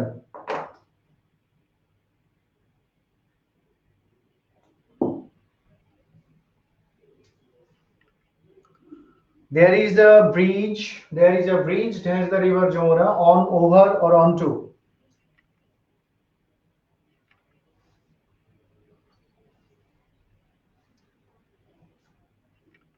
on। ওকে, ম্যাক্সিমামে কি তাহলে অনের দিকে গেলেন? ওভার কেউ নাই? আচ্ছা, ওভার আছে কেউ কেউ। ঠিক আছে, okay, bravo, well done, excellent, sound interesting. আপনারা দ্বিধা বিভক্ত, মানে এক একজন এক এক দিকে, কেউ অন কেউ ওভার। ম্যাক্সিমাম ধরা খেলো, আব্দুল হানিফ বলতেছে ম্যাক্সিমাম ধরা খেলো। আব্দুল হানিফ 3টার সময় ক্লাস করছিলেন বোধহয়, সেজন্য জানেন ম্যাক্সিমাম যে ধরা খাবে। আচ্ছা, there is a bridge dash the river Jamuna. Jamuna নদীর উপরে একটা ব্রিজ আছে। আচ্ছা, যমুনা নদীর উপর ব্রিজ বানানো হয়েছে কেন? আমাকে সংক্ষেপে কি কেউ বলতে পারবেন? বলেন, আমি শুনতেছি। যমুনা নদীর উপর ব্রিজ বানানো হয়েছে কেন? মুখে বলেন, আমি শুনতেছি। কেন বানানো হয়েছে? কেন কেন কেন কেন যমুনা নদীর উপর ব্রিজ বানানো হয়েছে কেন? why a bridge was constructed? মানে যমুনা নদীর উপর কেন একটা ব্রিজ বানানো হয়েছে, কারণটা কি? এই দেখেন, এটা হচ্ছে যমুনা নদী, হ্যাঁ, মনে করেন এটা হচ্ছে যমুনা নদী, এখানে ওয়াটার আছে, যমুনা নদী। আপনার কি কাজ শেষ? যমুনা নদীর উপর একটা, এটা একটা যমুনা নদী, খেয়াল করেন, এটা একটা নদী, এটা যমুনা নদী। তো ব্রিজ বানানো হয়েছে কেমনে? এখান থেকে এখানে, এই প্রান্ত থেকে এই প্রান্তে না, মানে ব্রিজটা কেন? যমুনা নদীটা পার হতে হবে, এই জন্য না? তাহলে তাহলে তাহলে তাহলে এটা পুরাটা যমুনা নদী হলে যমুনা ব্রিজটা এখান থেকে এখানে, তাহলে যমুনা ব্রিজটা যমুনা নদীকে কভার করছে না, এক প্রান্ত থেকে আরেক প্রান্ত। এখন ব্রিজ বানানোর উদ্দেশ্য কি পুরা নদী এভাবে কভার করা যায় নাকি? আপনার মাথার উপরে যেরকম ছাদ, মাথার উপরে যেরকম কি বলে রূপ, ছাদ, ঠিক সেরকম নদী তো আর ব্রিজ দিয়া তো নদীরে এরকম পুরাটা তো আর কভার করা যায় না, আকাশের মতো কিছু তো দেওয়া যায় না, ছাদ দেওয়া যায় না। ফলে নদীর উপরে ব্রিজ মানে কি? নদীর আরেক প্রান্ত থেকে আরেক প্রান্ত কভার করা। দেখেন, এটাও কিন্তু কভার, এক প্রান্ত থেকে আরেক প্রান্ত। ইন দ্যাট কেস আমরা এখানেও ওভার ব্যবহার করব। আপনারা যারা অন লিখছেন, আপনারা আমাকে বলেন তো, ব্রিজটা বানানো হয়েছে কি না পানির সাথে লেগে থাকার জন্য? মানে পানির সাথে লেগে লেগে থাকবে, এটাই কি উদ্দেশ্য ব্রিজ বানানো? ব্রিজ বানানোর উদ্দেশ্য তো পানির সাথে লেগে থাকা না। ব্রিজ বানানোর উদ্দেশ্য হচ্ছে এক প্রান্ত থেকে আরেক প্রান্ত কভার করে দেওয়া, যাতে জনগণ এই প্রান্ত থেকে ওই প্রান্ত যেতে পারে। সো এই ক্ষেত্রে আপনাকে অবশ্যই ওভার ব্যবহার করতে হবে। There is a bridge over the river Jamuna. আপনারা কি অনেক কমেন্ট করে ফেলছেন এর মধ্যে? আমি তো দেখি নাই। নদীকে কভার করার জন্য যাতে মানুষ পারাপার হতে পারে। তাইলে আপনারা কি বুঝতে পারছেন, যারা অন লিখেছেন তারা যে ভুল করছেন, এটা কি বুঝতে পারছেন?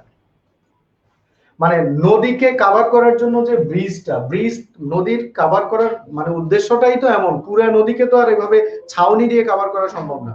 তো এইটাও কভারই, যে ক্ষেত্রে আমরা ওভার ব্যবহার করব। মাথায় রাখেন, এটা কিন্তু এরকম প্রচুর প্রশ্ন পরীক্ষা আসছে। তাহলে আর পদ্মা ব্রিজ হবে না? নিয়াজ ইকরাম, কি নিয়াজ ইকরাম সাকিবি, তাহলে কি আর পদ্মা ব্রিজ হবে না? কেন হবে না ভাই? এটা তো যমুনা তো অলরেডি হয়ে গেছে, যমুনা ব্রিজ তো অলরেডি হয়ে গেছে। আমরা হওয়াটা নিয়ে কথা বলছি, নদীর উপরে ব্রিজ, তাই ওভার বলেছি। হ্যাঁ, ঠিক আছে, কিন্তু কিন্তু আপনারা যারা ভুল করেছেন, দেখেন, there is a book on the table যেরকম, there is a book on the table যেরকম, ব্রিজটা কি ঠিক নদীর উপরে ওরকম? ব্রিজটা তো ওরকম না। দেখেন, আমি শার্ট গায়ে দিয়েছি, কাভারিং এর উদ্দেশ্য আছে। ফ্লোরের উপর টাইলস রেখেছি, কাভারিং এর উদ্দেশ্য আছে। মেয়েটা মাথার উপরে হিজাব পরেছে, কাভারিং এর উদ্দেশ্য আছে। আমি আমার কি বলে, আমি আমার বিছানার উপর বিছানা চাদর দিয়েছি, কাভারিং এর উদ্দেশ্য আছে। আমি জানালার উপর পর্দা দিয়েছি, কাভারিং এর উদ্দেশ্য আছে। নদীর উপরে ব্রিজ করেছি, তাও তো কাভারিং এর উদ্দেশ্য আছে, একটা প্রান্ত থেকে আরেক প্রান্ত। এরকম ক্ষেত্রে ওভার ব্যবহার করতে হবে। আশা করি উত্তরটা পেয়েছেন। So now the question is where we have to use above actually. Above কোথায় ব্যবহার করব সেই ব্যাপারে আমাদের একটু জানা উচিত।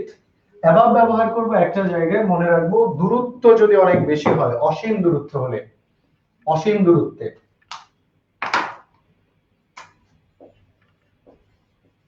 অসীম দূরত্ব যদি হয়, দূরত্ব যদি অসীম হয় তাহলে অ্যাবাব লিখবো, এক কথায় শেষ, এত প্যারা নিয়েন না। এগুলো খুবই সিম্পল, প্যারা লিখলে কিন্তু পারবেন না।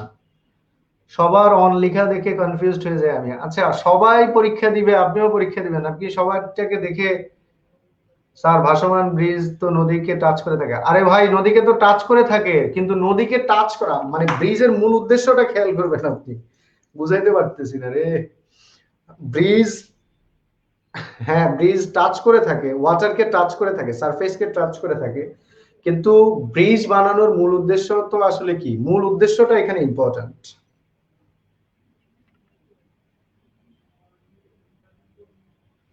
কোনো কিছুর উপর দিয়ে গেলে ওভার হবে, সেই ক্ষেত্রে গতিশীল থাকতে হবে। একজন বলেছে কোনো কিছুর উপর দিয়ে গেলে ওভার হবে, হ্যাঁ কোনো কিছুর উপর দিয়ে গেলে ওভার হবে, সেই ক্ষেত্রে সেটা তো গতিশীল হতে হবে, গতিশীল থাকতে হবে। গতিশীল না থাকলে ওভার হবে না, স্থিতিশীল থাকলে ওভার হবে না, ওভার হবে গতিশীল থাকলে, উপরেরটা নিচেরটার উপর দিয়ে গতিশীল হলে। আর অ্যাবাব অসীম দূরত্বে, কোনো কিছু অসীম দূরত্বে অবস্থান করলে অ্যাবাব, অসীম দূরত্বে, কাছাকাছি দূরত্বে থাকতে পারবে না, অনেক দূরে অবস্থান করলে সেটা সেটা অ্যাবাব হবে। ধরে নেওয়া যায়, বলা হবে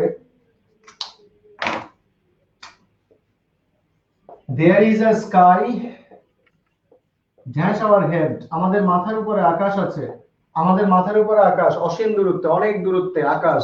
ইন দিস কেস আমরা ব্যবহার করব above, there is a sky above our head, মাথার উপরে আকাশ। বঙ্গবন্ধু টানেলে কি হবে, বঙ্গবন্ধু টানেলে কি হবে মানে কি, মানে আপনি কিভাবে যাচ্ছেন সেটা বলেন, ক্লিয়ার দেখাচ্ছে না স্যার।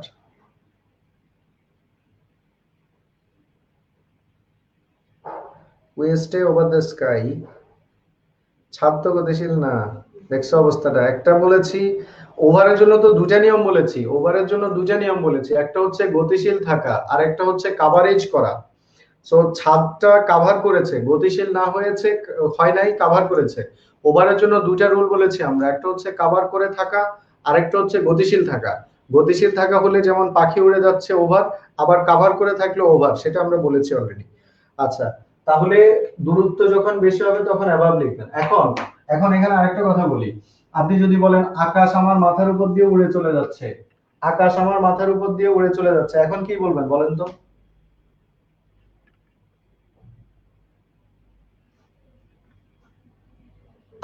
আকাশ আমাদের মাথার উপর দিয়ে উড়ে যাচ্ছে যদি এরকম বলি, অথবা আকাশ আমাদের মাথার উপর দিয়ে দৌড়ে চলে যাচ্ছে, মেঘ আমাদের মাথার উপর দিয়ে দৌড়ে চলে যাচ্ছে, এখন কি ওভার না অ্যাবাব? তাড়াতাড়ি বলেন।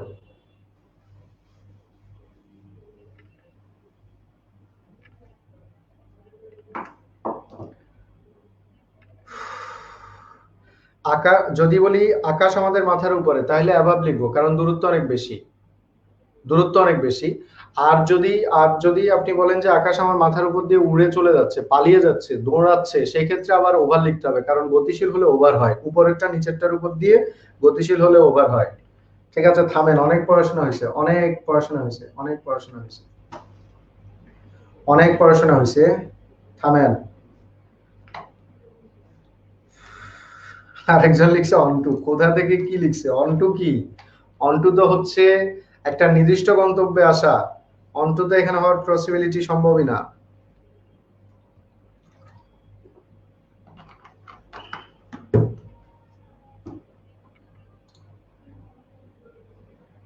গুড।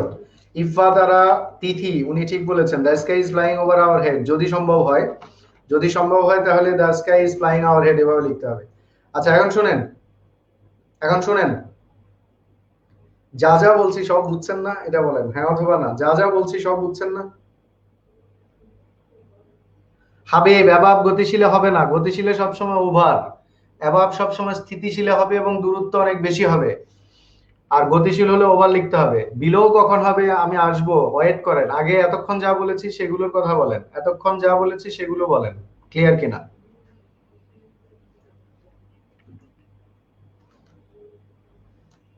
সব বুঝছি কিন্তু আপনার নাম নেই। হ্যাঁ স্যার বুঝছি। ইয়াসিন পান্না, জি স্যার। ইয়েস। মিলি মাহাজাবিন।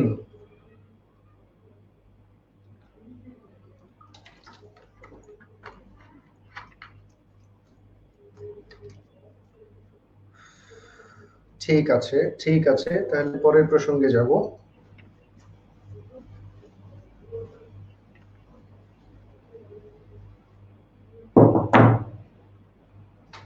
আজকের পর থেকে আজকের পর থেকে আজকের পর থেকে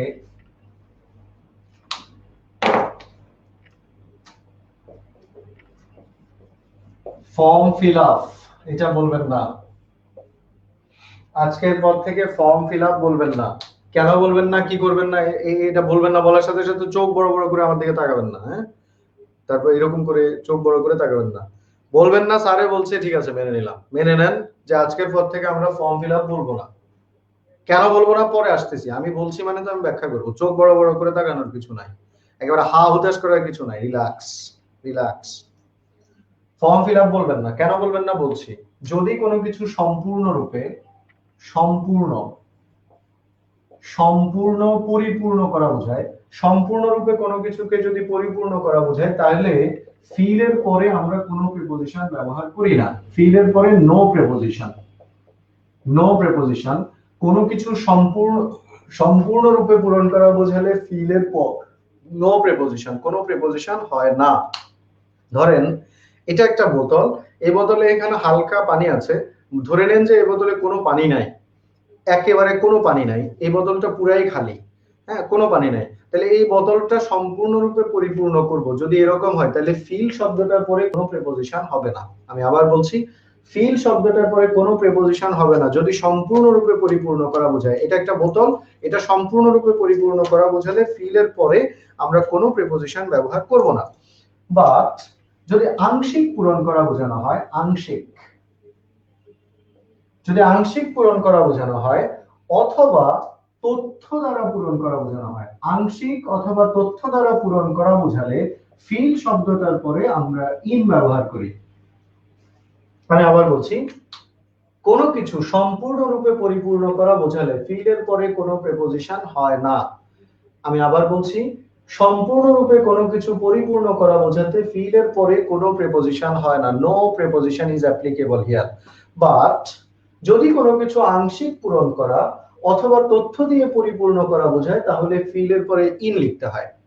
আমি আবার বলছি, কোনো কিছু আংশিক পূরণ করা অথবা তথ্য দিয়ে পূরণ করা বোঝাতে ফিলের পরে ইন হয়, সম্পূর্ণ পরিপূর্ণ করা বোঝাতে ফিলের পরে কোনো প্রিপোজিশন হয় না। বলেন কখন ফিলের পরে ইন হয়, সবাই বলেন। শুনি না, আবার বলেন। ফিলের পরে কখন ইন হয়, শুনি নাই। কখন হয়? Good, very good, well done, well done. Yes, yes, yes. আংশিক অথবা তথ্য দিয়ে পরিপূর্ণ করা বোঝালে ফিলের পরে ইন হবে। আংশিক অথবা তথ্য দিয়ে পূরণ করা বোঝালে ফিলের পরে ইন হবে। যে পদার্থ দ্বারা পরিপূর্ণ করা হয়েছে সেটা বোঝাতে ফিলের পরে উইথ হবে। যেই পদার্থ দ্বারা পরিপূর্ণ করা বোঝানো হয়েছে, যেই পদার্থ দ্বারা পরিপূর্ণ করা হচ্ছে সেটা বোঝাতে ফিলের পরে উইথ হবে। এই যে বোতলটা, এই বোতলে পানি দিয়ে পরিপূর্ণ করা হচ্ছে, যে পদার্থ দ্বারা পরিপূর্ণ করা হচ্ছে সেটাকে সেখানে আমরা ব্যবহার করব ফিলের পরে উইথ। আমি উদাহরণে যাওয়ার আগে আরো একবার বলছি, কোনো কিছু সম্পূর্ণরূপে পরিপূর্ণ করা বোঝাতে ফিলের পরে কোনো প্রিপোজিশন হবে না, সম্পূর্ণরূপে পরিপূর্ণ।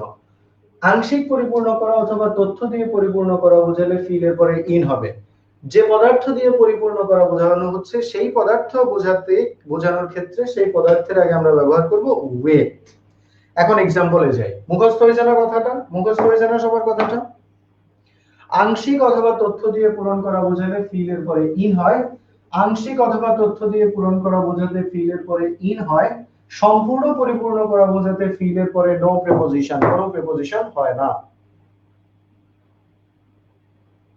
স্যার মনে হচ্ছে যে আপনি সত্যি শুনছেন, ইয়াসিন পান্না। হ্যাঁ আমি শুনি তো, সত্যি সত্যি শুনি, আমি না শুনলে কি বলি নাকি, আমি তো শুনি। ওকে, যখন বলা হয় please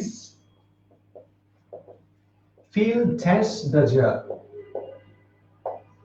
please fill dash the jar, কলসটি পরিপূর্ণ করো, জার পাত্রটি অথবা কলসটি পরিপূর্ণ করো, ফিল করো, এরকম ক্ষেত্রে নো প্রিপোজিশন। আমরা বলি please fill the jar, please fill the jar, এরকম ক্ষেত্রে কোনো প্রিপোজিশন এখানে ব্যবহার করা যাবে না। ফিল দ্য জার কোনো প্রিপোজিশন হবে না সম্পূর্ণরূপে পরিপূর্ণ করা বোঝালে। বাট যদি এটা বলা হয় please fill dash half the part of the jar, half the part of the jar. দেখেন এখন সম্পূর্ণ পরিপূর্ণ করতে বলা হয়নি, অর্ধেক, half the part of the jar, জারটির অর্ধেক পরিপূর্ণ করা। এই ক্ষেত্রে আমরা ব্যবহার করব in, fill in. Please fill in half the part of the jar, অর্ধেক, আংশিক পরিপূর্ণ করা বোঝাতে। খেয়াল করেন, খেয়াল করেন, এই যে বোতলটা, বোতলটাতে এখন কিন্তু সত্যি সত্যি কিছু পানি আছে, সম্পূর্ণ কিন্তু এটা খালি না, কিছু আছে কিছু নাই। এখন আমরা যদি এই বোতলটাকে পরিপূর্ণ করি তাহলে আংশিক পরিপূর্ণ করছি, সম্পূর্ণ না। এরকম আংশিক কোনো কিছু পূরণ করা বোঝাতে আমরা কিন্তু ইন ব্যবহার করব। সম্পূর্ণ পরিপূর্ণ করা বোঝালে ফিলের পরে আমরা কোনো প্রিপোজিশন দিব না। আচ্ছা, এবার আসেন, আমরা ছোটবেলা থেকে যে স্কুল কলেজে বিভিন্ন পরীক্ষা দিয়েছি বা নিয়োগ পরীক্ষা আমরা দিয়েছি, বিভিন্ন পরীক্ষায় আমাদের এরকম লেখা ছিল কিনা, ফিল ইন দা ব্ল্যাঙ্কস। আমরা আমরা বিভিন্ন জায়গায় ফিল এর পরে ইন হয় দা ব্ল্যাঙ্কস এর ক্ষেত্রে, এটা তো জানি সবাই। বলেন তো একটু আমাকে, ফিল ইন দা ব্ল্যাঙ্কস এরকম বলি কিনা? ফিল ইন দা ব্ল্যাঙ্কস বলি কিনা? আগে বলেন বলি কিনা। আমরা ফিল ইন দা ব্ল্যাঙ্কস এটা বলি, ছোটবেলা থেকে সবসময় বলি। কেন বলি? কারণ এখানে ইনফরমেশন দিয়ে পরিপূর্ণ করতে হয়, তথ্য দ্বারা। এখানে কোনো পদার্থ দ্বারা পরিপূর্ণ করা হয় না, ইনফরমেশন দ্বারা পরিপূর্ণ করি বলে আমরা এখানে ইন ব্যবহার করি। ফিল ইন দা ব্ল্যাঙ্কস আমরা বলি কেন? কারণ ইনফরমেশন দিয়ে আমরা ব্ল্যাঙ্কসটা পরিপূর্ণ করতে হয়। তাহলে যদি ফিল ইন দা ব্ল্যাঙ্কস বলা হয়, তাহলে আপনারা তাহলে এটা কেন বলেন? ফিল আপ দা ফর্ম কেন বলবেন তাহলে? এখন যদি ফিল ইন দা ব্ল্যাঙ্কস হয় তাহলে ফিল ইন দা ফর্ম হবে, কারণ ব্ল্যাঙ্কস এর মধ্যে যা যা করছেন ফর্মেও তাই করছেন। ব্ল্যাঙ্কস এর মধ্যে যা যা করছেন ফর্মেও তাই করছেন। ব্ল্যাঙ্কস এ কি ছিল? কিছু একটা লেখা ছিল, একটা জায়গায় একটা ওয়ার্ড খালি ছিল, ওই ওয়ার্ডের মধ্যে আপনি একটা কিছু লিখছেন, তাহলে তথ্য দিয়ে এটা পরিপূর্ণ করছেন, তাই না? একই কাজ তো আপনি ফর্ম পূরণের সময় করছেন। ফর্মের মধ্যে লেখা আছে কি? ফাদার লিখে গ্যাপ, আপনি ওখানে আপনার আব্বার নাম লিখছেন। মাদার লিখে গ্যাপ, আপনি ওখানে আপনি আম্মার নাম লিখছেন। ইউর নেম লিখে গ্যাপ, আপনি ওখানে আপনার নাম লিখেছেন। তাহলে ব্ল্যাঙ্কস পরিপূর্ণ করার সময় যা করেছেন ফর্ম পূরণের সময়ও আপনি তাই করেছেন। সুতরাং ফর্ম ফিল আপ নয়, আপনাকে অবশ্যই বলতে হবে fill in the form. Form fill in, form fill up নয়।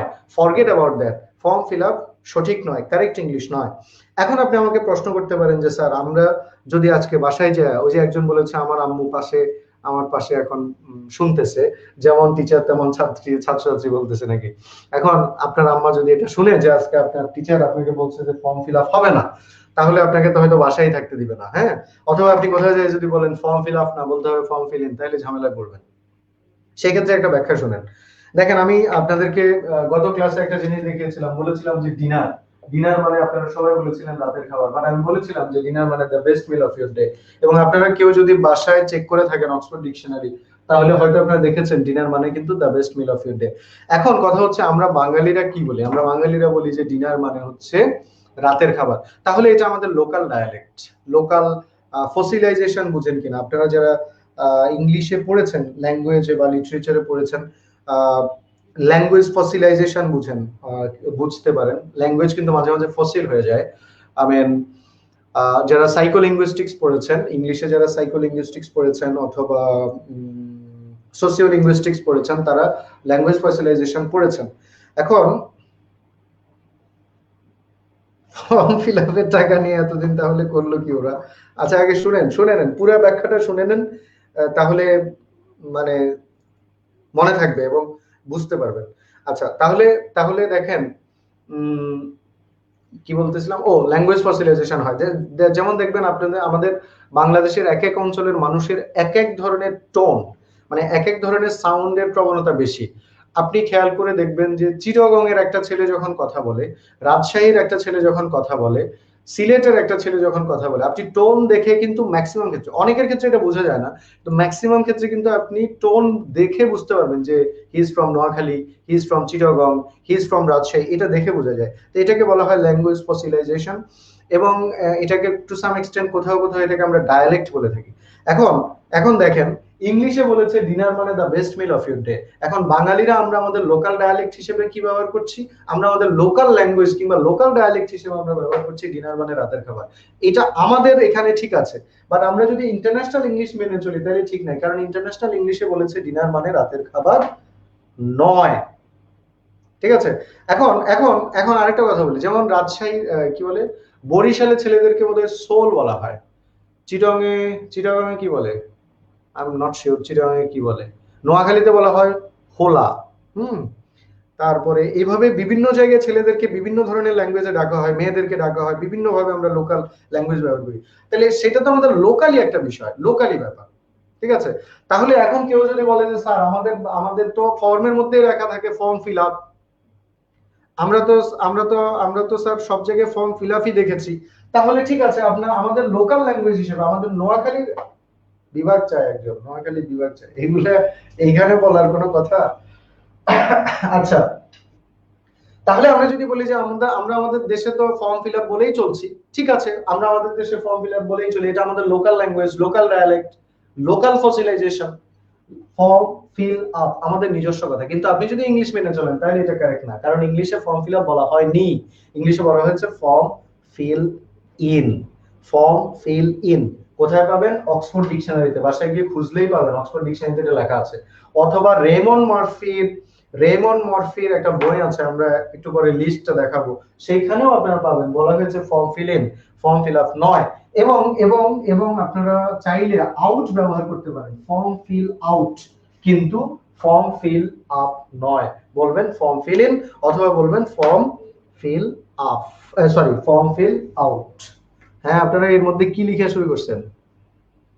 ও, ঠিক আছে, অনেক কিছু লিখছেন, ওকে, গুড, গুড, ভেরি গুড। এখন বলেন আমি কি আপনাদেরকে বুঝাতে পারছি কিনা। এভাবে অনেক ডায়ালেক্ট কিন্তু আমরা ইংলিশকে বাংলায় আমরা করে বানায় ফেলছি। দেখেন এই যে কি জানি বলে, প্যান্টস কে আমরা প্যান্টস কে কখনো এস দিয়ে বলি না, আমরা শব্দটা বলি প্যান্ট, শব্দটা তো প্যান্টস না, প্যান্টস হবে। তারপরে ট্রাউজার্স, ট্রাউজার্স আমাদের দেশে প্যান্টস এর একটা সংজ্ঞা, ট্রাউজার্স এর আরেকটা সংজ্ঞা, ঠিক না বলেন? প্যান্টস এর একটা সংজ্ঞা, ট্রাউজার্স এর আরেকটা সংজ্ঞা আমাদের দেশে।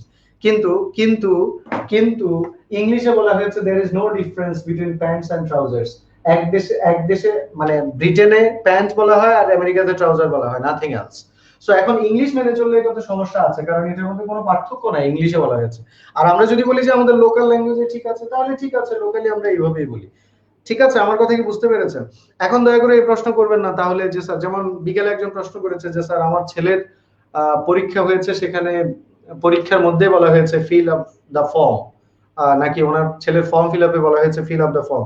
এটা fill up the form correct যদি আমরা আমাদের লোকাল ল্যাঙ্গুয়েজ হিসেবে ব্যবহার করি, লোকাল ডায়ালেক্ট হিসেবে ইউজ করি, নো প্রবলেম। কিন্তু ইংলিশ মেনে চললে অসুবিধা আছে, কারণ ইংলিশে ফর্ম ফিল আপ বলা হয়নি। আমি আশা করি বুঝাতে পেরেছি, আপনারা কি বুঝতে পেরেছেন কিনা? একজন বলেছে স্যার ভাত খাবেন, ভাত খাবো কেন?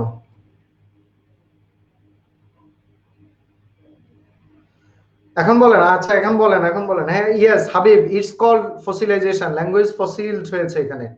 দেখছেন, অগাস্ট শব্দটা কিন্তু আগস্ট না, অগাস্টকে আমরা আগস্ট করেছি, ল্যাঙ্গুয়েজ ফসিলড হয়েছে এখানে।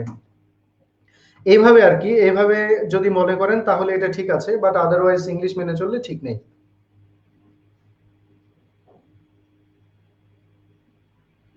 এক্সামে কি দিব? অবশ্যই ইন দিবেন, এতক্ষণ ধরে কি শিখালাম? এক্সামে কি দিবেন মানে অবশ্যই ইন দিবেন। আপনার, আচ্ছা, আপনার এক্সামে আসলে আপনি কি ছেলেদেরকে আপনি কি হোলা লিখবেন অথবা বগুড়ার মতো সোল বলবেন? আপনি তো ছেলেদেরকে ছেলেই বলবেন, বিকজ আপনি যখন পরীক্ষা দেন তখন স্ট্যান্ডার্ডটা বলবেন, স্ট্যান্ডার্ড হচ্ছে ইন, আর আমরা আমাদের মতো করে হয়তো আপ বানিয়েছি। অবশ্যই এক্সাম আসলে ইন দিবেন অথবা আউট বলবেন, ফিল ইন অথবা ফিল আউট, দুটো যে কোনো একটা ব্যবহার করতে পারেন।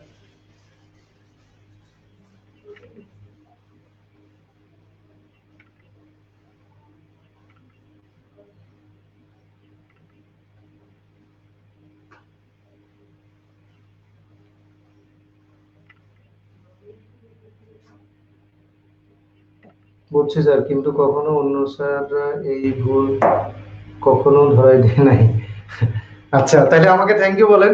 মিলি মেহজাবিন, তাহলে আমাকে থ্যাংক ইউ বলেন। আমাকে তো থ্যাংক ইউ বলতে হবে, আমাকে থ্যাংক ইউ না বললে তো আমি মানে আগ্রহ হারাবো না। থ্যাংক ইউ বলেন আমাকে। ঠিক আছে, ওকে, পরে পরে পরে এবার আমরা একটু রিডান্ডেন্সি দেখবো, কিছু রিডান্ডেন্সি আছে ইংলিশ গ্রামারে। যেমন বাংলায় আমরা কিছু রিডান্ডেন্সি পড়ে থাকি, বাহুল্য বলি যেগুলোকে।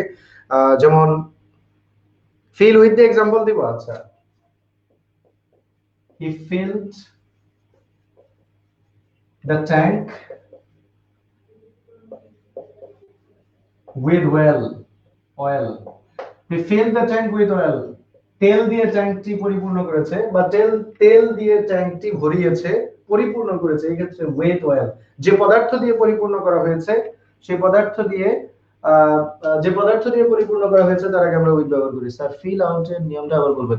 ফিল ইন যেখানে সেখানে ফিল আউট ব্যবহার করতে পারেন, মানে ইনের পরিবর্তে আউট ব্যবহার করতে পারেন, বাট আমি হাইলি ডিসঅ্যাপ্রিশিয়েট করছি আপনাদেরকে ফিল আপ না বলার জন্য। ফিল আপ বলার দরকার নেই, বিকজ এটা কারেক্ট ইংলিশ নয়। ফিল ইন বলবেন অথবা ফিল আউট বলবেন।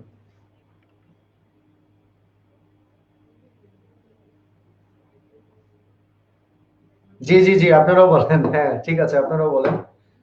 ইনের পরিবর্তে আউট বলতে পারেন। ইয়েস, ইনের পরিবর্তে আউট বলা যেতে পারে। Okay, let's have a talk on redundancy. Redundancy মানে বাহুল্য দোষ। বাংলায় যেমন আমরা সকল ছাত্ররা আজ উপস্থিত এই টাইপের কথা কিন্তু বলি না, আপনারা জানেন কিনা? সকল ছাত্ররা আজ উপস্থিত এই কথাটা কিন্তু কারেক্ট নয়। খেয়াল করে দেখেন, সকল ছাত্ররা আজ উপস্থিত এটা কারেক্ট নয়। কেন কারেক্ট নয়? কারণ সকল বললে ছাত্ররা বলা ঠিক নয়, আবার ছাত্ররা বললে সকল বলা যায় না। কারণ সকল একটা প্লুরাল ফর্ম, আবার ছাত্ররা আরেকটা প্লুরাল ফর্ম, এটা সম্ভব না। দুটার যে কোনো একটা ব্যবহার করতে হয়। সকল ছাত্ররা আজ উপস্থিত বাংলায় আমরা এটা বলি না। ইংলিশে ইংলিশে আচ্ছা, ইংলিশে ইংলিশে এই জিনিসটাকে আমরা বলি রিডান্ডেন্সি। আর আজকে আমরা যেহেতু প্রেপোজিশন পড়ছি সেহেতু প্রেপোজিশনের এই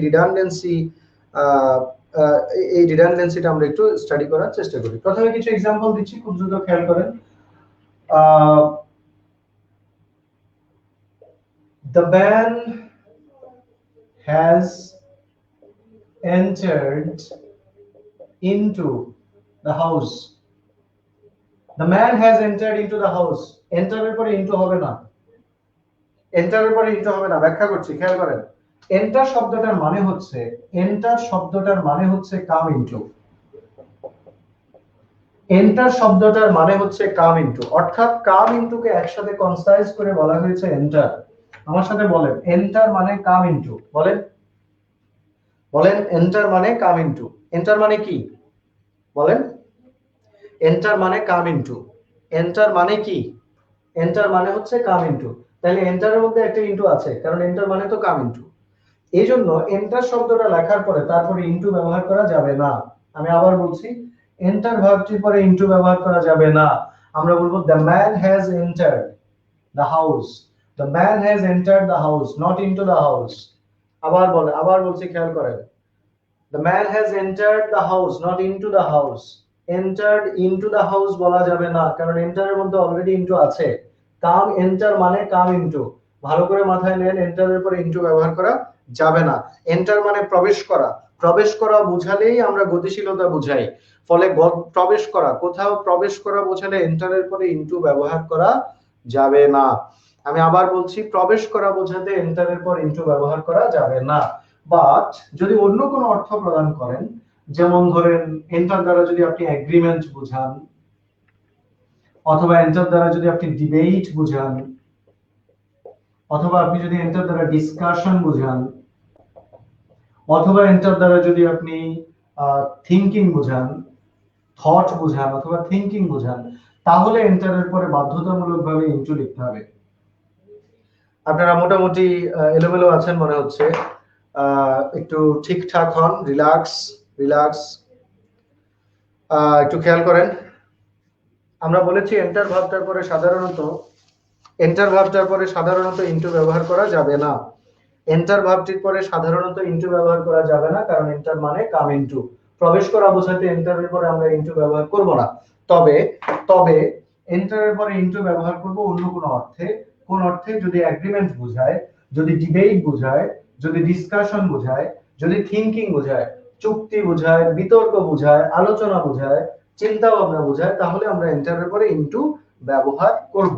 উদাহরণ দিচ্ছি, খেয়াল করেন। যদি বলা হয়, একটা প্রশ্ন আসছিল পরীক্ষায়, we have entered dash an agreement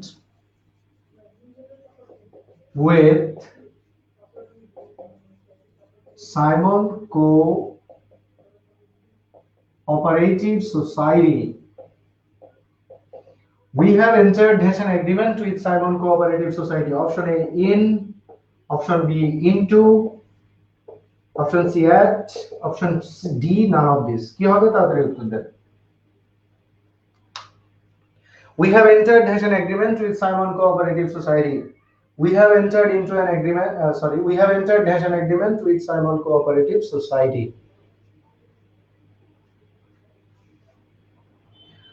Rowshan জাহান উল্কা বলেছেন ইনটু, আরেকজন নাম নেই ইনটু, হাসান তারেক ইনটু বলছেন। Good, very good. আমরা এখানে ইনটু ব্যবহার করব কেন? কারণ এখানে এগ্রিমেন্ট আছে, চিন্তা ভাবনায় প্রবেশ করা, সরি চুক্তিতে প্রবেশ করা বোঝাচ্ছে। We have entered into an agreement, চুক্তি। এগ্রিমেন্টে প্রবেশ করা বোঝালে এন্টারের পরে ইনটু হবে, বাট কোথাও প্রবেশ করা বোঝালে এন্টারের পরে ইনটু ব্যবহার করা যাবে না। কোথাও প্রবেশ করা বোঝালে এন্টারের পরে ইনটু ব্যবহার করা যাবে না। আরেকজন অনটু লিখছেন, অনটু কোথায় পাইলেন? অনটু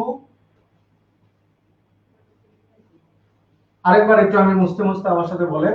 এন্টারের পর সাধারণভাবে ইনটু ব্যবহার করা যাবে না। এন্টারের পর সাধারণভাবে ইনটু ব্যবহার করা যাবে না, তবে এন্টারের পরে ইনটু ব্যবহার করতে হবে যদি চিন্তা ভাবনা, চুক্তি, বিতর্ক এগুলো বোঝায়। চিন্তা ভাবনা, চুক্তি, বিতর্ক এগুলো বোঝালে এন্টারের পরে ইনটু ব্যবহার করতে হবে। পরের প্রসঙ্গে আসি। আচ্ছা, আরেকটা एग्जांपल দেই। ধরেন যদি বলা হয় ট্রাম্প, আমি Donald Trump has entered into the White House. Donald Trump has entered into the White House. আমাকে বলেন তো এটা কারেক্ট না ইনকারেক্ট? তাড়াতাড়ি বলেন। এ কারেক্ট না incorrect? B, Trump and Clinton entered into a new debate. বসেন না ভাই, ঠিক আছে।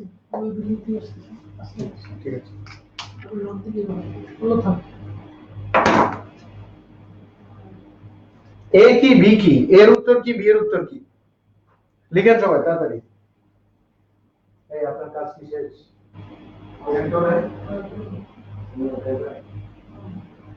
আপনি যে চলে এসেছেন তো আমাদের একটা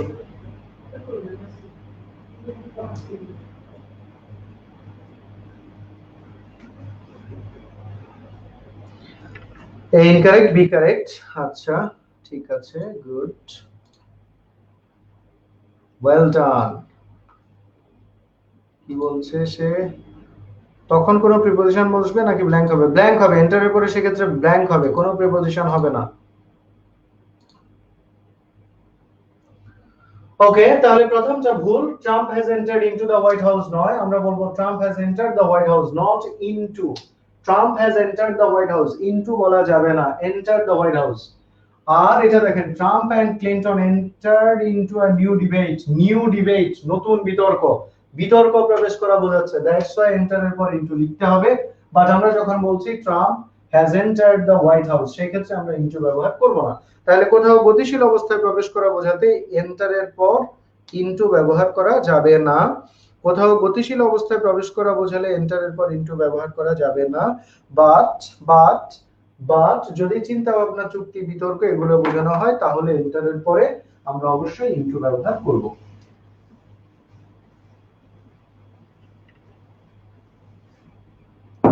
আচ্ছা, পরের কথাগুলো যেগুলো বলবো এগুলো টুকটাক আপনারা জানেন। যেমন মিটের পরে উইথ হয় না, আই উইল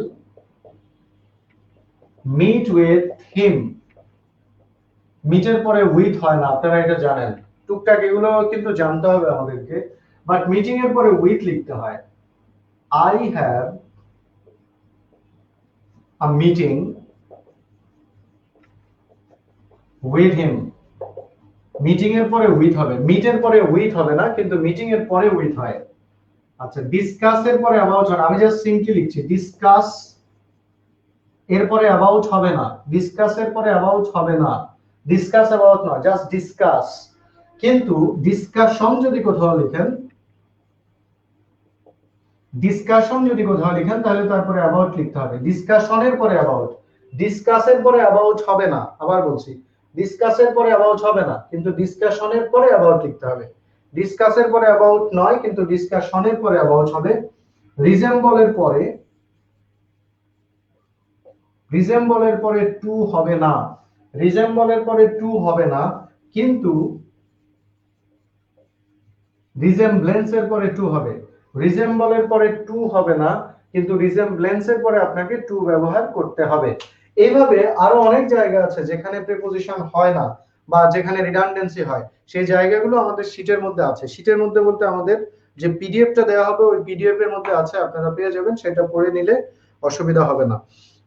আমি এখানে কিছু দেখালাম যাতে আপনারা পিডিএফটা পেলে যাতে আপনারা সহজে বুঝতে পারেন।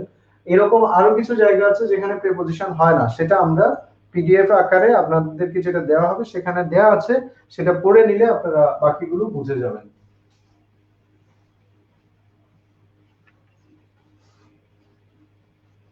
আরেকটা স্ট্রাকচার পড়ি। ইট ওয়াজ প্লেজার মিটিং ইউ। আচ্ছা, এই বাক্যটি কি তাহলে বল না, এটা কারেক্ট বাক্য, এটা কারেক্ট বাক্য, এটা কারেক্ট বাক্য। আমরা বলেছি মিটিং এর পরে উইথ হয়, কিন্তু টু সাম এক্সটেন্ট এটা অ্যাভয়েড করা যেতে পারে। মিটিং এর পরে উইথটা অ্যাভয়েড করা যেতে পারে, এটা ম্যান্ডেটরি নয়। বাট যেটা মনে রাখতে হবে সেটা হচ্ছে মিটের পরে উইথ ব্যবহার করেছেন কিনা। মিটের পরে উইথ ব্যবহার করতে পারবেন না, মিটের পরে উইথ ব্যবহার করবেন না, জাস্ট এইটুকু মাথায় রাখলে হবে। মিটের পরে উইথ নয়, মিটিং এর পরে উইথ হবে, হতে পারে, বাট মিটিং এর পরে উইথ ব্যবহার করতেই হবে এমনটি নয়।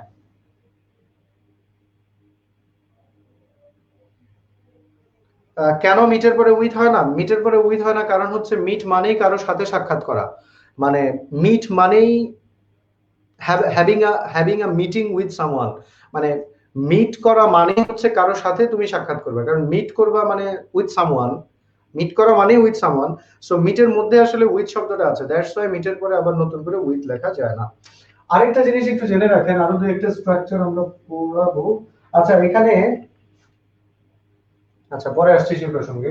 আরো দু একটা স্ট্রাকচার আমরা পড়াবো। এন্ট্রাস্ট শব্দটা দিয়ে প্রশ্ন হয়েছে, এন্ট্রাস্টেড। একটা স্ট্রাকচার লিখে, সরি, লিখতে চাইলে লিখেন, আমি একটু লিখে দিচ্ছি। এন্ট্রাস্টেড এর পরে উইথ ব্যবহার করতে হয় যদি সামবডি থাকে। এন্ট্রাস্টেড উইথ সামবডি, আর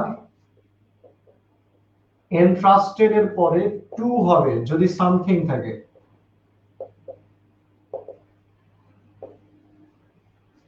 সবাই ঠিক আছেন? সবাই ঠিক আছেন? সবাই কি ঠিক আছেন? সবাই কি ঠিক আছেন? কোনো কমেন্ট নাই কেন? সবাই ঠিক নাই?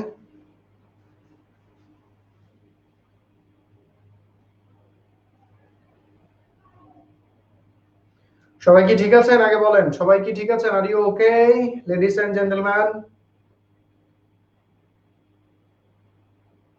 ইয়েস স্যার, জি স্যার, ওকে। না স্যার। জেসমিন সুমাইয়া, কি হয়েছে আপনার? Jesmin Sumaiya, what's wrong with you?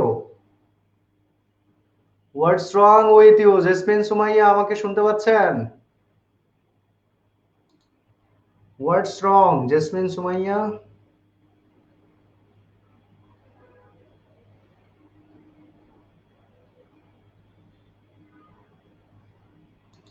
All is well, এটা ঠিক নয়, এটা এটা এটা কারেক্ট নয়। অল আর ওয়েল বলতে হবে, অল আর ওয়েল, বিকজ সবাইকে বোঝাচ্ছেন, ব্যক্তিকে বোঝালে প্লুরাল হয়। এটা সাবজেক্ট ভার্ব এগ্রিমেন্টের ক্লাসে আজকেই পড়িয়েছি। আপনাদের ছিল নাকি কাদের ছিল? 12টায় যাদের ক্লাস ছিল তাদেরকে পড়িয়েছি।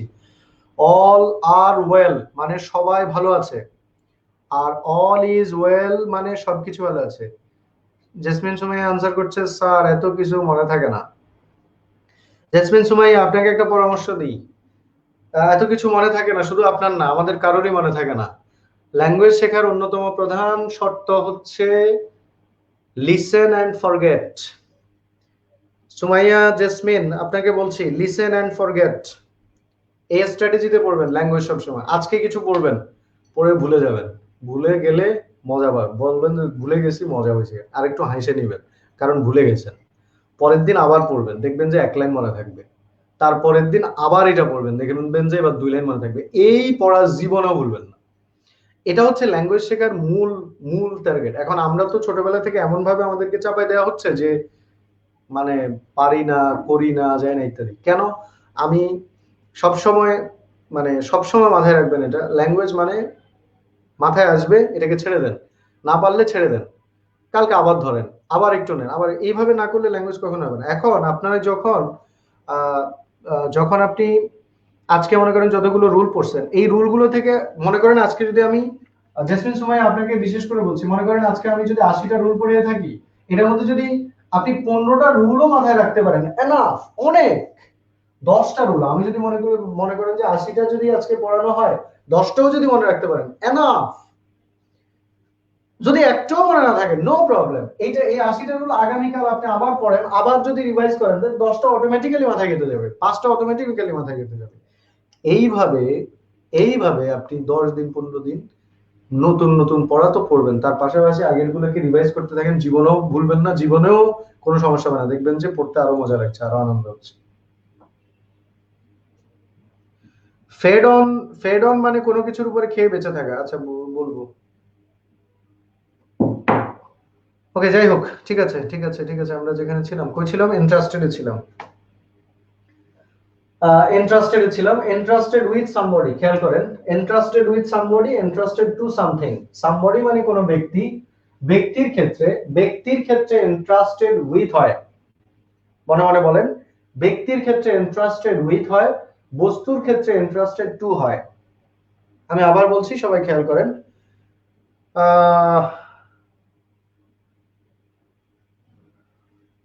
entrusted with somebody, entrusted with somebody, R entrusted to something। বলেন, একটু বলেন, সবাই বলেন, শুনি শুনি তাড়াতাড়ি।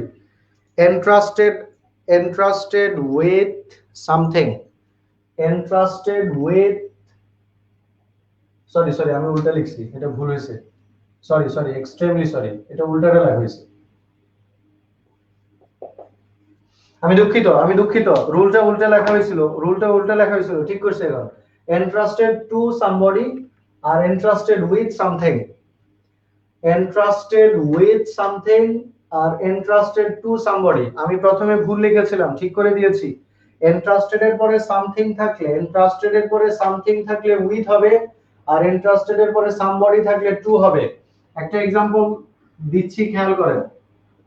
I am entrusted, yes, the care of my parents। এটা পরীক্ষার প্রশ্ন, আরো একবার দেখে নেন কি বলা হচ্ছে, entrusted to somebody। সবাই একটু বলেন, entrusted to somebody R entrusted with something, entrusted with something, entrusted to somebody। গ্যাপে কি বসবে বসান, I am entrusted as the care of my parents, গ্যাপে কি বসবে বসান।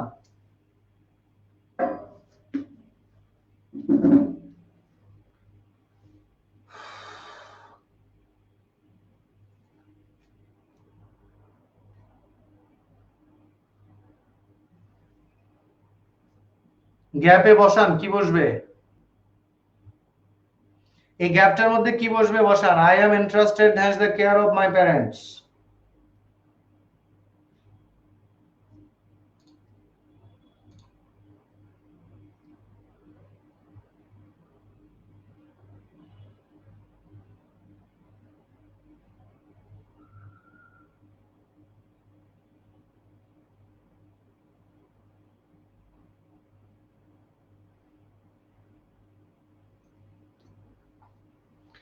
মানুষ যে কিভাবে ধরা খায় বুঝছেন, মানুষ যে কিভাবে ধরা খায় এটা দেখে আমার খুব মজা লাগে, মানুষ যে কিভাবে ধরা খায় এটা দেখে আমার খুব মজা লাগে। এখন দেখেন, এটা সামবডি না সামথিং, আই অ্যাম ইন্টারেস্টেড, আমি interested, the care of my parents, আমি কি আমার বাবা মায়ের সাথে ইন্টারেস্টেড নাকি বাবা মায়ের কেয়ারের সাথে ইন্টারেস্টেড? খেয়াল করে বলেন, মাথা ঠান্ডা করে খেয়াল করে বলেন, আই অ্যাম ইন্টারেস্টেড, আমি ইন্টারেস্টেড কি মাই প্যারেন্টস এর সাথে নাকি দ্য কেয়ারের সাথে? আপনারা কিভাবে ধরা রাখেছেন একটু দেখেন, I am interested has the care of my parents. আচ্ছা দেখেন, একটু খেয়াল করেন, ধরেন আমি যদি বলি, ধরেন আপনি যদি বলেন যে রাহাত স্যারের ক্লাস আজকে ভালো লাগে নাই, মনে করেন, আর আরেকজন বলছে যে রাহাত স্যারকে আমার ভালো লাগে না। দেখেন এই দুইটা কথার মধ্যে কিন্তু পার্থক্য আছে, একটা হচ্ছে রাহাত স্যারকে ভালো লাগে না, আরেকটা হচ্ছে রাহাত স্যারের ক্লাস ভালো লাগে না, দুটোর মধ্যে পার্থক্য আছে। এখন মাসুদ রানা বুঝতেছি না, বুঝবেন, বোর্ডে তাকান, আই এম ইন্টারেস্টেড, আমি হই ইন্টারেস্টেড কিসের সাথে, আমার বাবা মায়ের সাথে নাকি আমার বাবা মায়ের কেয়ারের সাথে? আগে এটা নিশ্চিত করেন। আমি আমার বাবা মায়ের সাথে তো না, আমার বাবা মায়ের কেয়ারের সাথে। তো বাবা মায়ের কেয়ার এটা কি সামবডি না সামথিং? বাবা মায়ের কেয়ার এটা তো সামথিং, সামবডি না। সো এখানে the care of my parents লিখতে হবে উইথ, বিকজ এটা something. The care of my parents ধরাটা এইভাবে খেয়ে যাবেন, আপনারা মনে করবেন এখানে তো মাই প্যারেন্টস আছে। বিষয়টা তো মাই প্যারেন্টস এর না, মাই প্যারেন্টস এর কেয়ার। আমরা তো ইন্টারেস্টেড মাই প্যারেন্টস এর কেয়ারের সাথে। আপনি কি বুঝতে পারছেন কেন এখানে উইথ হবে এবং কিভাবে ধরা খাবেন পরীক্ষার হলে? বুঝতে পারছেন? এখানে interested the care of my parents, so the কেয়ারটা কে ফোকাস করা হচ্ছে। সো আপনি এখানে উইথ লিখতে হবে, টু লিখলে হবে না। যারা টু লিখেছেন তারা কি ধরতে পেরেছেন কিনা একটু বলেন। I am interested with the care of my parents, because এখানে মাই প্যারেন্টস কে নয় বরং মাই প্যারেন্টস এর কেয়ার কে উল্লেখ করা হয়েছে।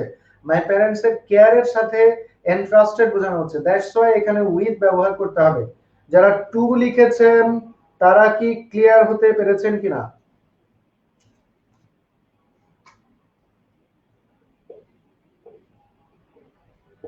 The children were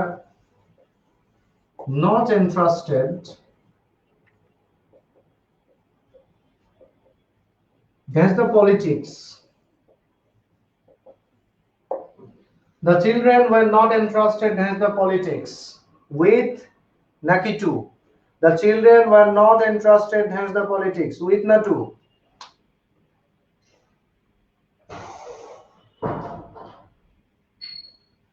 The children were not entrusted hence the politics. Very good. এখনো উইথ হবে because something politics somebody নয়। উপরের বাক্যে the care of না লিখে যদি আমরা সরাসরি লিখতাম my parents, তাহলে আবার এখানে with না লিখে to লিখতে হতো, কারণ সেক্ষেত্রে my parents হয়ে গিয়েছে ব্যক্তি somebody। somebody থাকলে to হয় আর something থাকলে with হয়। এটাই বোঝার দরকার ছিল, nothing else। আশা করি বুঝতে পেরেছেন। সো ইন্টারেস্টেড এরটা আরেকবার বলেন। ইন্টারেস্টেডটা ভুল হয়ে যাবে, আমিও কিন্তু প্রথমে বোর্ডে ভুল লিখেছি, পরে আবার ঠিক করেছি। ইন্টারেস্টেড উইথ সামথিং বলেন আমার সাথে সাথে। ইন্টারেস্টেড উইথ, বলেন ইন্টারেস্টেড উইথ, শুনি না, জোরে বলেন। Interested with, interested with something are interested to somebody. Good, well done, well done, Bravo.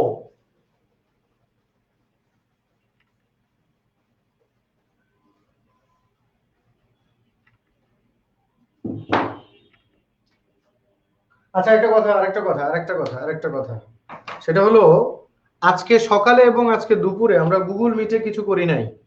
এখন আপনাদের থেকে মতামত নেওয়া দরকার, আপনারা কি গুগল মিটে যুক্ত হতে চান নাকি এইখানে আমরা যেভাবে প্রশ্ন সলিউশন করে দিচ্ছি, আপনার প্রশ্ন থাকলে উত্তর দিয়ে দিচ্ছি পাশাপাশি আহ মানে গুগল মিটে করলে তো আমরা 20-25 মিনিট ওখানে সময় ব্যয় করি, সেটা সেটা কি গুগল মিটে যাওয়া ভালো হয় নাকি এইখানে থেকেই সেই 20 মিনিট পড়ে এবং সেই 20 মিনিটে আমরা এখান থেকেই যেভাবে প্রশ্ন করি সেভাবে প্রশ্ন অ্যান্সার করলে ভালো হয়? একটু মতামত দিবেন সবাই।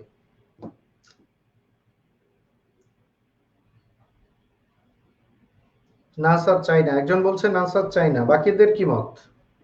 No sir, Google Meet class করার দরকার নেই। আচ্ছা, তারপর স্যার এভাবে করেন, এইখানেই এখানে বোঝান স্যার, গুগল মিটে ক্লিয়ার বোঝা যায় না, এখানেই ভালো। রুমা চক্রবর্তী, না স্যার চাই না। ওকে, ঠিক আছে, আপনাদের ম্যাক্সিমামের মত, কেউই বলেন নাই যে গুগল মিট চান, এখানেই ভালো হয়।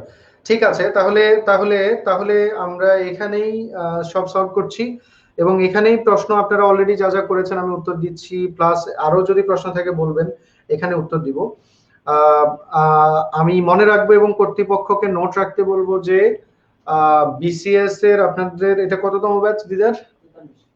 43তম ব্যাচের আপনারা যে 3টা ব্যাচে আছেন, সকালে দুপুরে এবং দুপুরে 3টা এবং রাতে, আপনারা কেউই গুগল মিট চান না, অর্থাৎ পরবর্তীতে আপনাদের কারোরই গুগল মিটে ক্লাস হবে না, মানে গুগল মিটে প্রশ্ন আনসার এটা হবে না। তারপরেও যদি আপনারা বলেন যে গুগল মিটে আনতে চান, কর্তৃপক্ষের সাথে কথা বলবেন, আপাতত আমার সাথে আপনাদের আর গুগল মিট হবে না। ওকে,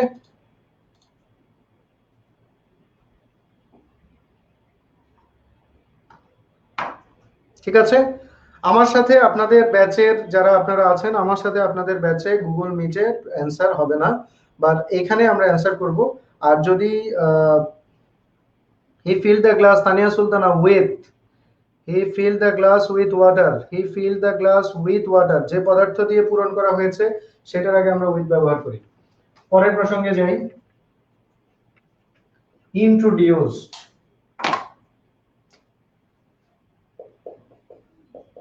ইন্ট্রোডিউসড এরপরে উইথ হয় সামবডি হলে, উইথ হয় সামবডি হলে, আবার ইন্ট্রোডিউসড এর পরে টু হয় সামথিং হলে। এটা কিন্তু একটু আগে আমরা যে এন্ট্রাস্টেড পড়েছিলাম সেটা ঠিক উল্টাটা, খেয়াল করছেন কিনা দেখেন। আমরা যে একটু আগে, স্যার আপনার এফবিআইডিটা প্লিজ, আমার এফবিআইডি তো নাই, আমার নাম দিয়ে সার্চ করলে আমার এফবিআইডি পেয়ে যাবেন, এমডি রাহাত হোসেন দিয়ে সার্চ করলেই আমাকে পাবেন। অ্যালফাবেটিক্যালি অ্যাপ্রোপ্রিয়েট প্রিপোজিশন থাকে, সেগুলো কিভাবে পড়বো? ওগুলো তো পড়লে মনে থাকে না। হ্যাঁ, এটা তো আমি ক্লাসে গতকালকে বলে দিয়েছিলাম। আইডির কথা যেটা বলেছেন, আইডি আমি দিতে পারবো না, এভাবে পাবলিকলি আইডি দেয়া ঠিক না। আমার নাম দিয়ে সার্চ করবেন, আমার নাম দিয়ে এমডি রাহাত হোসেন, এমডি রাহাত হোসেন লিখে সার্চ দিলেই হবে। MD space Rahat Hossain, HOSSAIN search দিলেই আমাকে পাবেন, আমার ছবি আছে। আচ্ছা, অ্যাপ্রোপ্রিয়েট প্রিপোজিশনের জন্য যেটা বলেছেন জেসমিন সুমাইয়া, আপনি শুনেন, আপনি সহ সবাইকে গত ক্লাসে বলেছি, আজকে আবার বলছি, অ্যাপ্রোপ্রিয়েট প্রিপোজিশন বইতে যতগুলো দেয়া আছে এটা আসলে পড়ে শেষ করাটা পসিবল না, সো টাফ একটা কাজ এতগুলো পড়ে শেষ করা। সেই ক্ষেত্রে আপনারা যেটা প্রায়োরিটি করবেন, প্রায়োরিটাইজ যেটা করবেন সেটা হচ্ছে দশম থেকে 40 পর্যন্ত বিশেষ পরীক্ষায় অ্যাপ্রোপ্রিয়েট প্রিপোজিশনের যে জিনিসগুলো আসছে দশম থেকে 40 পর্যন্ত সেগুলো পড়ে নিলে, পাশাপাশি আপনাদের যে নন ক্যাডার, আপনারা যদি অন্যান্য পরীক্ষায় অংশগ্রহণ করেন, নন ক্যাডার বা অন্যান্য পরীক্ষায় যে অ্যাপ্রোপ্রিয়েট প্রিপোজিশন গুলো আসছে, আমি অ্যাপ্রোপ্রিয়েট প্রিপোজিশন পড়ার জন্য পরীক্ষার প্রশ্নগুলো সলভ করা যথেষ্ট, আপনি কোনো না কোনো ভাবে অ্যান্সার করতে পারবেন। দ্যাটস ওয়াই আমার পরামর্শ হচ্ছে অ্যাপ্রোপ্রিয়েট প্রিপোজিশন পড়ার সময় শুধুমাত্র বিগত বছরের প্রশ্নগুলো সিলেক্ট করে অ্যাপ্রোপ্রিয়েট প্রিপোজিশন পড়েন, আশা করি কমন পেয়ে যাবেন। জিজ্ঞেস করলে ভালো হয় গুগল মিটের কথা, কারণ গ্রামার তো ভিন্ন ভিন্ন হয় একদিন প্রশ্নের। আচ্ছা ঠিক আছে, নেক্সট ক্লাসে আমি আবার জানতে চাইবো গুগল মিট চান কিনা। ঠিক আছে, ম্যাক্সিমামের সিদ্ধান্তের উপর ডিপেন্ড করবে। ঠিক আছে, এখন এটা দেখেন, আমাদের হাতে সময় খুব বেশি নাই, একটু মনোযোগ দেন please. Introduced with somebody, introduced to something, এটা কিন্তু আগেরটা ঠিক বিপরীত, বুঝতে পারছেন? আগের যে রুলটা ছিল সেই রুলটা ঠিক উল্টাটা না এটা, একটু খেয়াল করেন, একটু খেয়াল করেন। আর বেশি পড়ানোর নাই, আর অল্প দু একটা রুল আছে, শেষ করে ফেলবো। Introduced with somebody, introduced to something, এই কথাটা এন্ট্রাস্টেড এর বিপরীত না?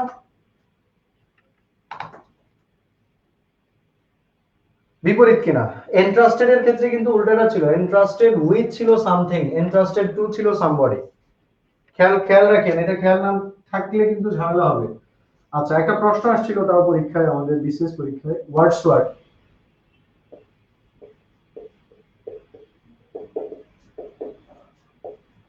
introduced us there's a new kind of poetry.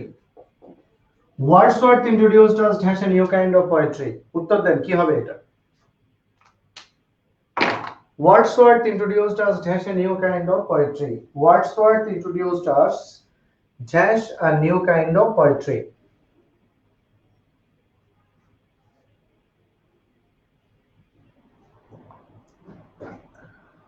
Wordsworth introduced us has a new kind of poetry. কি হবে?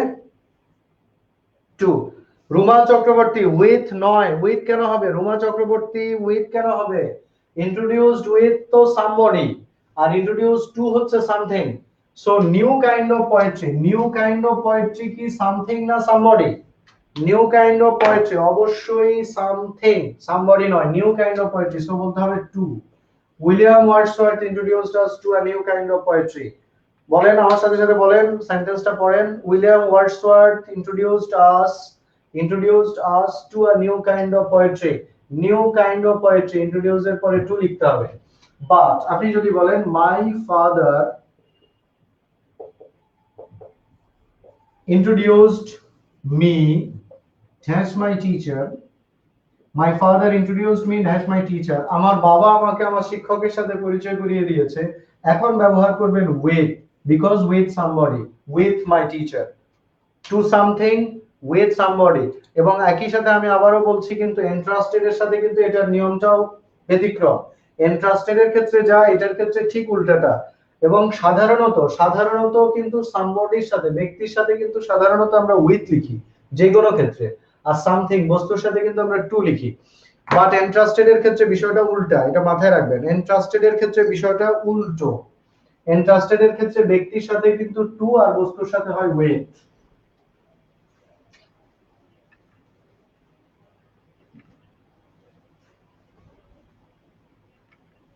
আমরা একটু স্লাইডে যাব, একটু স্লাইডটা দেখতে পাচ্ছেন কিনা আমাকে জানান তো। এই দিদা স্লাইড কই আমার?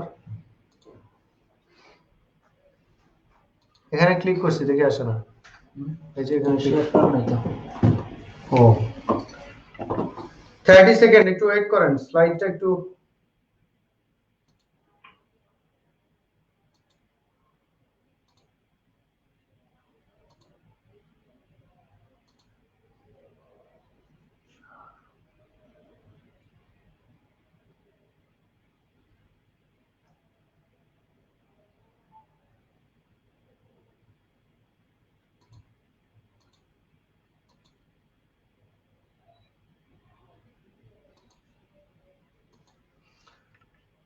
স্লাইড দেখা যাচ্ছে কিনা একটু বলেন তো।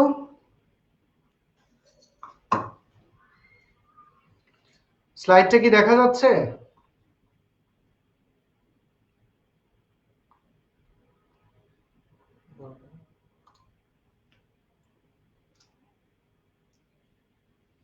স্লাইডটা দেখা যাচ্ছে কিনা, ইয়েস অর নো?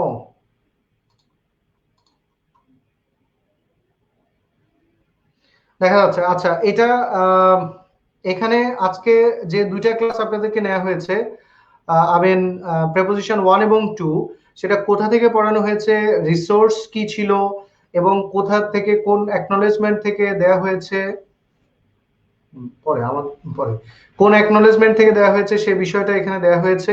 এটা আপনারা যে আগামীকাল যে পিডিএফটা পাবেন সেখানে এটাও থাকবে। এগুলো হচ্ছে রেফারেন্স আপনাদের জন্য। আপনারা চাইলে দিয়ে দিছো? ও এটা নাকি দিয়ে দিছে আপনাদের অলরেডি গ্রুপে, কিন্তু প্রেপোজিশনের। হ্যাঁ, ইয়ে যে আমাকে বললো, যে ইউসুফ ভাই যে বললো কালকে দিবে, তাই ও আচ্ছা, সেটা নাকি অলরেডি আপনাদের গ্রুপে দিয়ে দিয়ে দিয়েছে। ক্লিয়ার না থাকলে অসুবিধা নাই, আপনারা পিডিএফ যখন পাবেন তখন ক্লিয়ারলি দেখবেন। আচ্ছা, আরেকটা বিষয়, এখানে একটা ছবি দিয়েছি, যা যা পড়ানো হয়েছে সেগুলোই এখানে বিস্তারিত ব্যাখ্যা করে দেওয়া আছে। একটা ছবি আছে, ছবিটা একটু দেখেন। ছবিটা কি দেখতে পাচ্ছেন? অনেক ছোট হয়ে গেছে বোধহয়। আচ্ছা, আহ যারা দেখতে পাচ্ছেন না, না ওরা যেরকম দেখছে আমি সেরকম। যারা দেখতে পাচ্ছেন না তারা একটু শুনেন। এখানে আমি জাস্ট, এটা হচ্ছে ওই যে মহিউদ্দিন এন্ড কাসেমের অ্যাডভান্স ফাংশনাল ইংলিশ, বলছিলাম লাস্ট ক্লাসে যে বলছিলাম যে লাস্ট ক্লাসে যে বলছিলাম যে কনসার্ন ইন হয় না অন্য কি হয়, সেটা যে বলেছিলাম যে মহিউদ্দিন এন্ড কাসেমের বই থেকে আসছে, এবং বলেছিলাম ছবি দিব। সেই ছবিটা এখানে দিছে, এই যে দেখেন উপর থেকে নিচের দিকে কয়েকটা লাইন নিচে দেখেন, concern in a plot, at অথবা about, feel anxiety, for equal to anxious for a person's welfare. যেমন উদাহরণ আছে, 5 men were concern in the plot, I am concern at your failure, I am much concern about the result.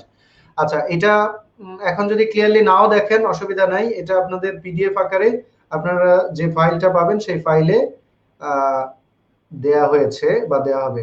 I can't see anything, কেউ কি দেখতে পাচ্ছেন না? কিছুই তো দেখা যাচ্ছে না দিদার।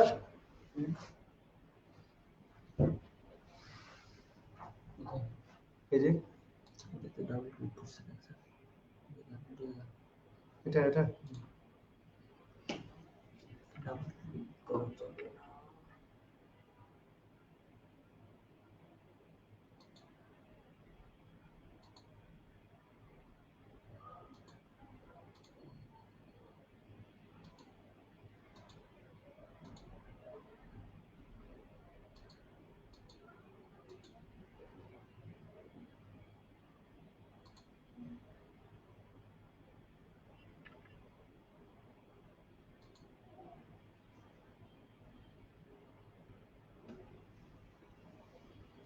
এন্ড দেন তুমি এখানে দাঁড়াও। এছাড়া আরো কিছু জিনিস এই যে এখন মাত্র পড়ালাম, introduced with somebody, introduced to something ইত্যাদি, এই বিষয়গুলো আবার পিডিএফ আকারে এখানে দেওয়া হয়েছে।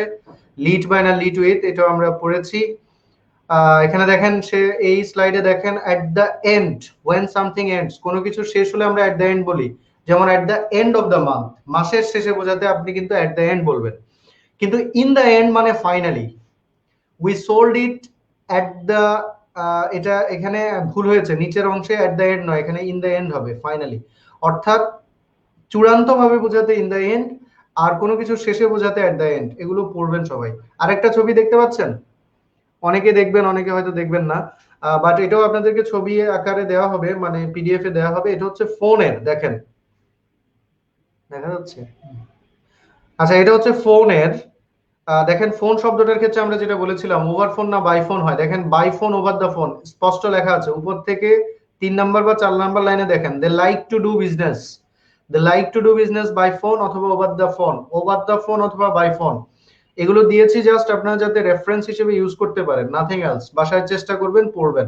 লাল বর্ণের যে জিনিসগুলো আছে এগুলোকে মুখস্থ করবেন। Consider following common phrases in a room, in a shop, in a garden, in a town, in a hospital, in prison, in bed. At এর গুলো মুখস্থ করবেন, at the bus stop, at the door, এগুলো common phrase. অনের গুলো মুখস্থ করবেন, on a shelf, on a plate, on a balcony ইত্যাদি। এই হচ্ছে ব্যাপার। আর বাকি যেগুলো আছে সেগুলো আমরা পড়িয়েছি অলরেডি, পড়িয়েছি। এটাকে এখন ফিরে আসবো কোথায়, কিভাবে?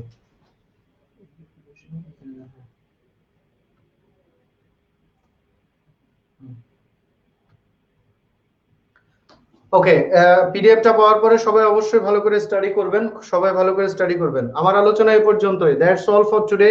If you have any question feel free to ask me. কোনো প্রশ্ন থাকলে বলেন, আদারওয়াইজ আল্লাহ হাফেজ।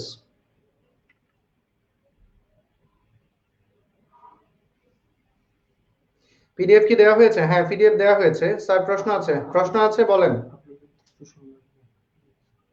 আপলোড হতে সময় লাগবে? আপলোড হতে নাকি সময় লাগবে? গ্রুপে দেওয়া হয়েছে, আজকেই তো পাবে নাকি?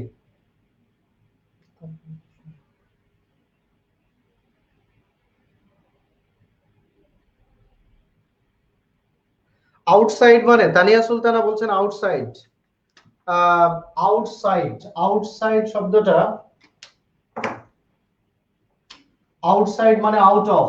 আউটসাইড শব্দটা ইকুয়াল টু, আউটসাইড মানে হচ্ছে আউট অফ।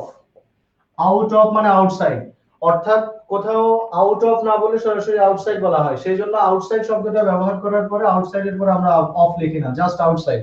আউটসাইড মানে বাইরে এবং আউটসাইড মানে আউট অফ।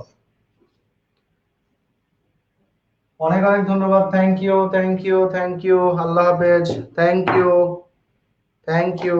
বিলো সম্পর্কে কিছু, আচ্ছা বিলো মানে নিচে, বিলো মানে নিচে, আন্ডার মানে কভার করে নিচে, আর বিলো মানে কভার না করে নিচে। On the wall of my room, on the wall in my room, both আর কারেক্ট। হ্যাঁ, এটা বলে দিছি। আপনাদের পিডিএফ কিন্তু দুইটা মিলে একটা, প্রিপোজিশন 1 এবং 2 দুইটা মিলে একটা প্রিপোজিশনের ক্লাস। প্রিপোজিশন 1 এবং 2 মিলে মোট একটা। ঠিক আছে, সবাই ভালো থাকবেন। Thank you, see you again. Thank you very much. Thank you, thank you.